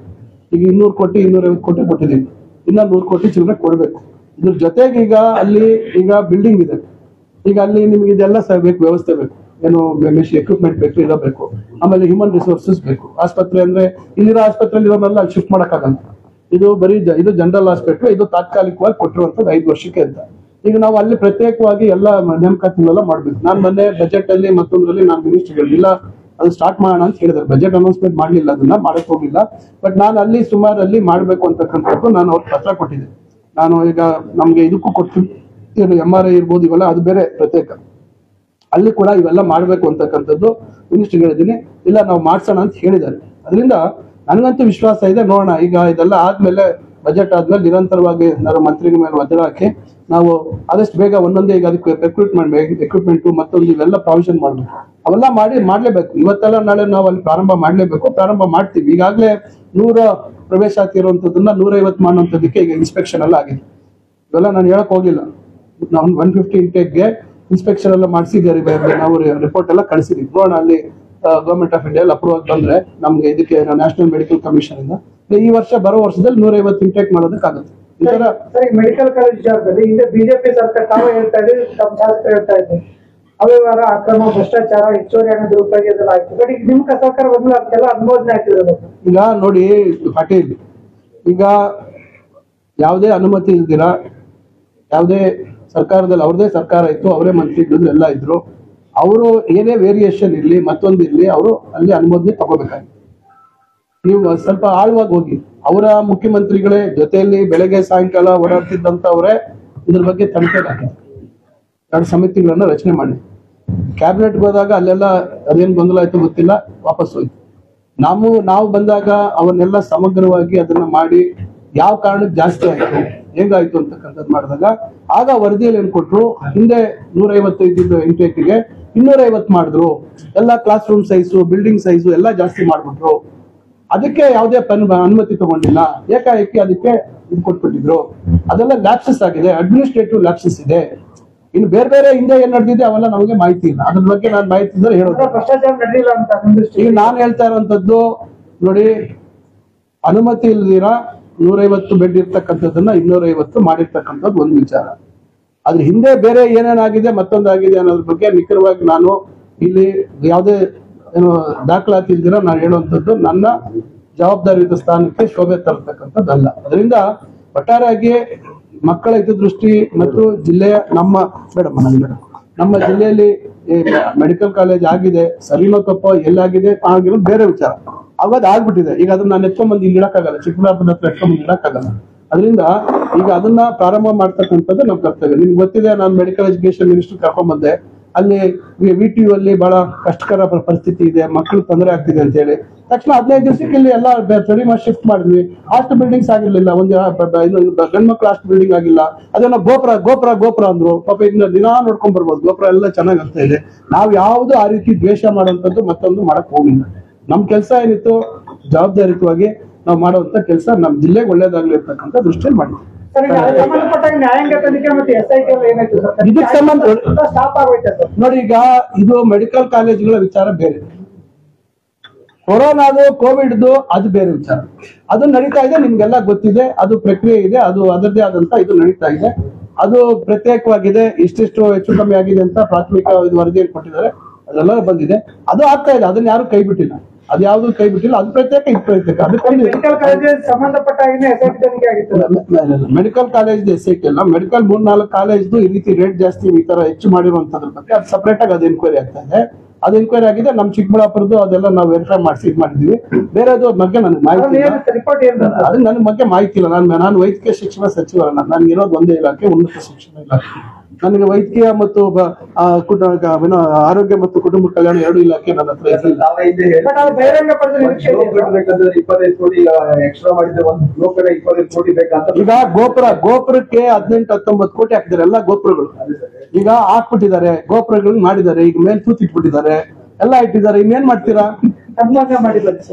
ಏನ್ ಮಾಡ್ತೀರಾ ಹೇಳಿ? ಈಗ ಅದಕ್ಕೆ ಜಾಸ್ತಿ ಆಯ್ತಲ್ಲ ಅಂತ. ಅಲ್ಲ ಏನ್ ಮಾಡ್ತೀರಾ? ಮಾಡ್ಬಿಟ್ಟಿದ್ದಾರೆ. ನಾವ್ ಏನ್ ಮಾಡೋದು? ಟೆಂಡರ್ ಕರೆದು ಎಲ್ಲ ಮಾಡಿದ್ದಾರೆ. ಮತ್ತೆ ನಾವು ನಿಲ್ಸಿದ್ರೆ ಕೋರ್ಟ್ ಹೋಗ್ತಾ ಮತ್ತೆ ನನ್ ಗೋಪುರ ಅಂತ ಪಾಪ ಅದನ್ನೇ ಹೇಳ್ತಿರ್ತಾರೆ. 50 ಸತಿ ಹೇಳಿದ್ರು ನನ್ ಗೋಪುರ ಅಂತ. ಹಾಸ್ಟೆಲ್ ಬಿಲ್ಡಿಂಗ್ ಬಗ್ಗೆ ಕೇಳಿಲ್ಲ, ಇನ್ನೊಂದ್ರ ಬಗ್ಗೆ ಕೇಳಲಿಲ್ಲ. ಗೋಪುರ. ಅದರಿಂದ ಕೆಲವು ಸಂದರ್ಭದಲ್ಲಿ ಏನಾಗುತ್ತೆ, ಕೆಲವು ವಿಚಾರನ ನಾವು ಜಾಸ್ತಿ ಅದನ್ನೇ ದ್ವೇಷ ರೀತಿಯಲ್ಲಿ ಮಾಡ್ಕೊಂಡು ಹೋಗೋದು ಸರಿ ಇಲ್ಲ. ಒಂದು ಬ್ರಾಡ್ ಮೈಂಡ್ ಅಲ್ಲಿ ಕೆಲವು ಸಂದರ್ಭದಲ್ಲಿ ನಾವು ಕೆಲವು ಏನಾದ್ರೂ ತನಿಖೆ ಮತ್ತೊಂದು ಆಗೋದು ಬೇರೆ ಆಯ್ತು, ಅದಾಗುತ್ತೆ. ಆದ್ರೆ ಆ ಕಾಮಗಾರಿ ನಿಲ್ಸಿ ಮತ್ತೆ ಅದಾದ ನಾಳೆ ಮತ್ತೆ ನೀವೇ ಕೇಳ್ತೀರಾ ಅದನ್ನ ಹಂಗೆ ಇಟ್ಬಿಟ್ಟಿದ್ದೀರಾ ಎಲ್ಲ. ಆಂಧ್ರ ಕಡೆಯಲ್ಲಿ ಈಗ ಒಳ್ಳೆ ಬೇಡಿಕೆ ಬರ್ತಿದೆ ಈಗ ಇತ್ತೀಚೆಗೆಲ್ಲ ಕಣಪ್ಪ ಚಂದ್ರೇಗೌಡ ಚಂದ್ರೇಗೌಡ್ರೆ ಇತ್ತೀಚೆಗೆಲ್ಲ ಕೇಳಿ ನಮ್ ತಾಲೂಕಲ್ಲಿ ಒಬ್ರು ಇದ್ರು. ಅಲ್ಲಿ ಅಂಕಾಲ್ ಮುಡುಗು ಅಂತ ನಮ್ದೊಂದು ಬೂತ್ ನಂಬರ್ 1 ಇದೆ. ಪಕ್ಕದಲ್ಲೇ ಆಂಧ್ರ. ಅವ್ ಯಾರೋ ಒಬ್ರು ಪಾಪ ಅವ್ರ ಹೆಸರು ಹೇಳೋದು ಬೇಡ, ಕ್ಯಾಂಡಿಡೇಟ್ ಆಗಿದ್ರ ಅಂತ ಮೋಸ್ಟ್ಲಿ ಬಾಗೇಪಲ್ಲಿ ಅಲ್ಲಪ್ಪ ಭಾಸ್ಕರ್ ಅಲ್ಲ, ಅವ್ರೊಬ್ಬ ಕಮ್ಯುನಿಸ್ಟ್ ಪಾರ್ಟಿ ಅವ್ರು ಡಾಕ್ಟ್ರು ಅನಿಲ್ ಅಂತ. ಅವ್ರು ಹೇಳಿದ್ರು ಅವ್ರ ಜಮೀನ್ ಪಕ್ಕದಲ್ಲಿ ಇದೆ ಅಂತೆ. ಹೋಗಿ ಒದ್ಬಿಟ್ರೆ ಕಾಲುವೆ ಹಂಗೆ ಈ ಕಡೆ ಬಂದ್ಬಿಡುತ್ತಂತೆ ನೀರು. ಯಾರು ಮಾಡಿ ಇವೆಲ್ಲ ಬಿ ಸ್ಕೀಮು ನಂದಲ್ ಸ್ಕೀಮ್ಸ್ ಅಲ್ಲಿ ಅಲೋಕೇಶನ್ ಇದೆಲ್ಲ ಇಂಟ್ರೆಸ್ಟ್ ರೇಟು ಡಿಸ್ಪ್ಯೂಟ್ಸ್ ಈಗೆಲ್ಲ ಏನಾಗುತ್ತೆ. ನಮ್ಮ ಪಾಲು ಇದೆ ಅನ್ನೋದನ್ನ ಅದು ಏನಾಗಿದೆ, ಹಿಂದೆ ನಮ್ಮ ಪಾಲು ಅಂತ ಇತ್ತು. ಈಗ ಅದೇನಾಯ್ತು, ಅಪ್ಪರ್ ಭದ್ರಾ ಇದು ಬಂದಾಗ ಅಲ್ಲಿ ಏನಾಯ್ತು, ಸ್ವಲ್ಪ ಅಲ್ಲಿ ನಮ್ಗೆ ಅಲ್ಲಿ ಒಂದು 17 ಕೆರೆ ಅಂತ ತೋರಿಸಿದ್ರು ಒಂದ್ಸತಿ. ಅದೇನೋ ನಾನು ಅವಾಗ್ಲೇ ವಿರೋಧ ಮಾಡಿದೆ. ಅವರೊಬ್ರು ಕೆ.ಸಿ. ರೆಡ್ಡಿ ಅಂತ ಒಬ್ರು ಹಿರಿಯ ನೀರಾವರಿ ತಜ್ಞರು ಇದಾರೆಲ್ಲ ಗೊತ್ತಿಲ್ಲ, ಬಹಳ ಏಜ್ ಪರ್ಸನ್. ನಾನು ಅವಾಗ ಹೇಳಿದೆ ಏನ್ರಿ ಇದು ಅಂತ. ಅವಾಗ ನಾನು ಹೇಳಿದಾಗ ಅವ್ರನ್ನ ಬೈತಿದ್ದೆ ನಾನು, ಏನ್ರಿ ಅದೆಲ್ಲೋ ಕೆರೆ ಅಲ್ಲಿ ತೋರಿಸಿ ಇಲ್ಲಿ ತೋರಿಸಿ 17 ಕೆರೆ ತೋರಿಸಿದಾರೆ ಅಂತ. ಆಮೇಲೆ ಅವ್ರು ಯಾರೋ ಹೇಳಿದ್ರು ಇಲ್ಲ ಸುಮ್ನೆ ಹಂಗಾದ್ರೂ ತೋರಿಸಿದ್ರೆ ಬರುತ್ತೆ ಅಂತ ತೋರಿಸಿದ್. ಪಾಪ ಅವ್ರೇನ್ ಕೆಟ್ಟ ಉದ್ದೇಶ ಅಲ್ಲ, ಅವರೆಲ್ಲ ಈ ಭಾಗಕ್ಕೆ ಒಳ್ಳೇದಾಗ್ಲಿ ಅಂತ. ಬಟ್ ಏನಾಗಿದೆ ಅದು ಮತ್ತೆ ಇದನ್ನ ಅಪ್ರಾಪ್ರಿಯೇಟ್ ಮಾಡಿ ವಾಣಿ ವಿಲಾಸ ಸಾಗರಕ್ಕೆ ಕೊಟ್ಟಿದ್ದಾರೆ ಅಂತ ಹೇಳ್ತಾರೆ. ಅದಕ್ಕೆ ಸರ್ಕಾರ ಏನ್ ಮಾಡ್ತು, ಸಂಸ್ಕರಣೆ ನೀರು ಇವೆಲ್ಲ ಏನ್ ಮಾಡ್ತು ಅದನ್ನ ತರುವಂತದಕ್ಕೆ ಒಂದು ರೀತಿ ಅಂತರ್ಜಲ ವೃದ್ಧಿ ಮಾಡೋದಕ್ಕೆ ಮಾಡ್ತಾ ಇದ್ದಾರೆ. ಈಗ ನಮ್ಮ ಮುಂದೆ ಇರ್ತಕ್ಕಂಥದ್ದು ಈಗ ಎತ್ತಿನ ಹೊಳೆ ನೀರ್ದು ಇವತ್ತು ಮೊನ್ನೆನು ಉಪಮುಖ್ಯಮಂತ್ರಿಗಳು ಏನೋ ಮಾತು ಕೊಟ್ಟಿದ್ದಾರೆ. ಏನ್ ಕೊಟ್ರು, ನಾನು ಇದ್ದೆ ಅವತ್ತು ಇದ್ರ ವಿಧಾನಸಭೆಯಲ್ಲಿ. ಫಸ್ಟ್ ಕುಡಿಯೋ ನೀರ್ದು ಕೊಟ್ಬಿಟ್ಟು, ಯಾಕಂದ್ರೆ ಬಹಳ ಮಧ್ಯದಲ್ಲೆಲ್ಲ ಕೆರೆಗಳು ನಮ್ ಕೆರೆಗಳು ಬೇಕು ಅಂತ, ನಮ್ಗೆ ಫಸ್ಟ್ ನೀರ್ ಬರ್ಬೇಕು, ನಮ್ಗೋಸ್ಕರ ಮಾಡಿರುವಂತದ್ದು. ಮುಖ್ಯವಾಗಿ ಕೋಲಾರ ಚಿಕ್ಕಬಳ್ಳಾಪುರ ಜಿಲ್ಲೆ 2 ಜಿಲ್ಲೆಗಳಿಗೆ ಕುಡಿಯೋ ನೀರಿಗೋಸ್ಕರ 23,000 ಕೋಟಿ 13-14,000 ಕೋಟಿಯಿಂದ ಪ್ರಾರಂಭ ಆಗಿದ್ದು 23,000 ಕೋಟಿ ಆಗಿದೆ. ಅಲ್ಲೇನೋ ಮತ್ತೆ ಸ್ವಲ್ಪ ಫಾರೆಸ್ಟ್ ಎಲ್ಲ ಇಶ್ಯೂ ಇದೆ, ಇವೆಲ್ಲ ಸಣ್ಣ ಪುಟ್ಟ ಇದೆ. ಆದ್ರೂ ಇವತ್ತು ಈಗ ಪೈಪ್ ಲೈನ್ ಹಾಕುವಂತ ಕೆಲಸ ಈಗ ಗೌರಿಬಿದನೂರ್ ಕಡೆ ಆಗ್ತಾ ಇದೆ, ಆ ಕಡೆ ಆಗ್ತಾ ಇದೆ.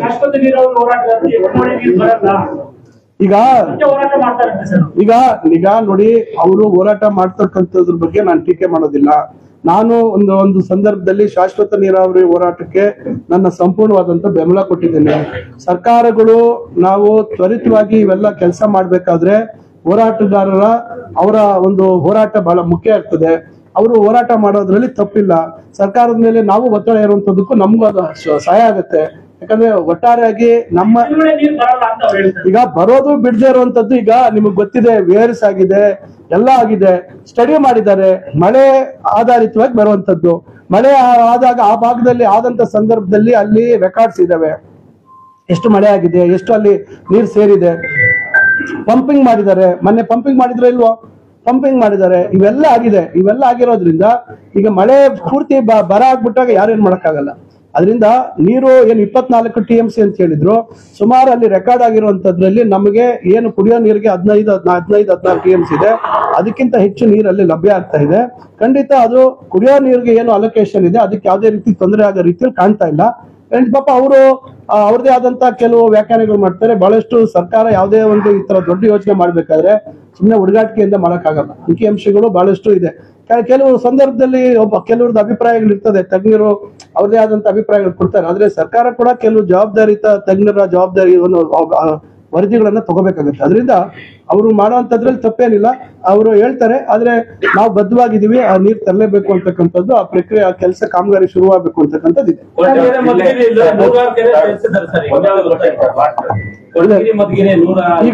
ಈಗ ನೋಡಿ, ನಮಗೇನು ಅಲೋಕೇಶನ್ ಇದೆ, ನಮ್ಮ ಅಲೋಕೇಶನ್ಗೆ ಯಾವುದೇ ರೀತಿ ತೊಂದರೆ ಆಗದ ರೀತಿಯಲ್ಲಿ ಏನು ಬೇರೆ ಅಲೋಕೇಶನ್ ಇತ್ತು, ಅದರಲ್ಲಿ ಅವರ ಜಿಲ್ಲೆ ಅಲೋಕೇಶನ್ ಅಲ್ಲಿ ಅವ್ರು ತಗೊಳ್ತಾ ಇದ್ದಾರೆ. ನಾವು ಅದಕ್ಕೆ ಸಂಪುಟದಲ್ಲೇ ನಾನಿರ್ಬೋದು, ಕೃಷ್ಣ ಬೈರೇಗೌಡರು ಇರ್ಬೋದು, ಇಲ್ಲ ಕೆ ಎಚ್ ಮುನಿಯಪ್ಪ ಅವ್ರು ಇರ್ಬೋದು, ನಾವೆಲ್ಲರೂ ಬಹಳ ದೊಡ್ಡ ಮಟ್ಟದಲ್ಲಿ ವಿರೋಧ ಮಾಡಿದೀವಿ. ಕುಡಿಯೋ ನೀರಿಗೆ ಫಸ್ಟ್ ನಮಗೆ ಥೈಲ್ಯಾಂಡ್ ಅಲ್ಲಿ ನಮಗೆ ನೀರು ಕೊಟ್ಟು ಅವ್ರಿಗೆ ಕೊಡಿ, ನಮ್ದು ಅಭ್ಯಂತರ ಇಲ್ಲ. ನಮಗ್ ಕೊಡದೇ ಇದ್ರೆ ಅವ್ರು ಹೇಳಿದ್ರು, ಮುಖ್ಯಮಂತ್ರಿಗಳು ಮತ್ತೊಮ್ಮೆ ಅವರೇ ಇದಕ್ಕೆ ಏನೋ ಆದೇಶ ಕೊಟ್ಟಂತವ್ರು, ಅದನ್ನ ಪೂಜೆ ಮಾಡಿರ್ತಕ್ಕಂಥವ್ರು. ಅವ್ರು ಬಹಳ ಸ್ಪಷ್ಟವಾಗಿ ಹೇಳಿದ್ದಾರೆ, ಇಲ್ಲ ಇದು ಕೋಲಾರ ಚಿಕ್ಕಬಳ್ಳಾಪುರಕ್ಕೆ ಕುಡಿಯೋ ನೀರ್ದು, ನಾನು ಅದಕ್ಕೆ ಬದ್ಧವಾಗಿದ್ದೀನಿ ಅಂತ ಮಾತಾಡಿದ್ದಾರೆ. ಖಂಡಿತ ನಾವು ಇದನ್ನ ಪ್ರಬಲವಾಗಿ ನಮ್ಮ ಜಿಲ್ಲೆ ಹಿತ ಕಾಪಾಡ್ಕೊಳ್ತಕ್ಕಂಥ ಜವಾಬ್ದಾರಿ ನಮ್ದು. ಧನ್ಯವಾದ ಸರ್. ಎಷ್ಟು ಪಾರ್ಟಿ ಇದೆ ಪ್ರೋತ್ಸಾಹ ಅದು ಆಮೇಲೆ ಕೊಡ್ತೀರಿ, ಅದು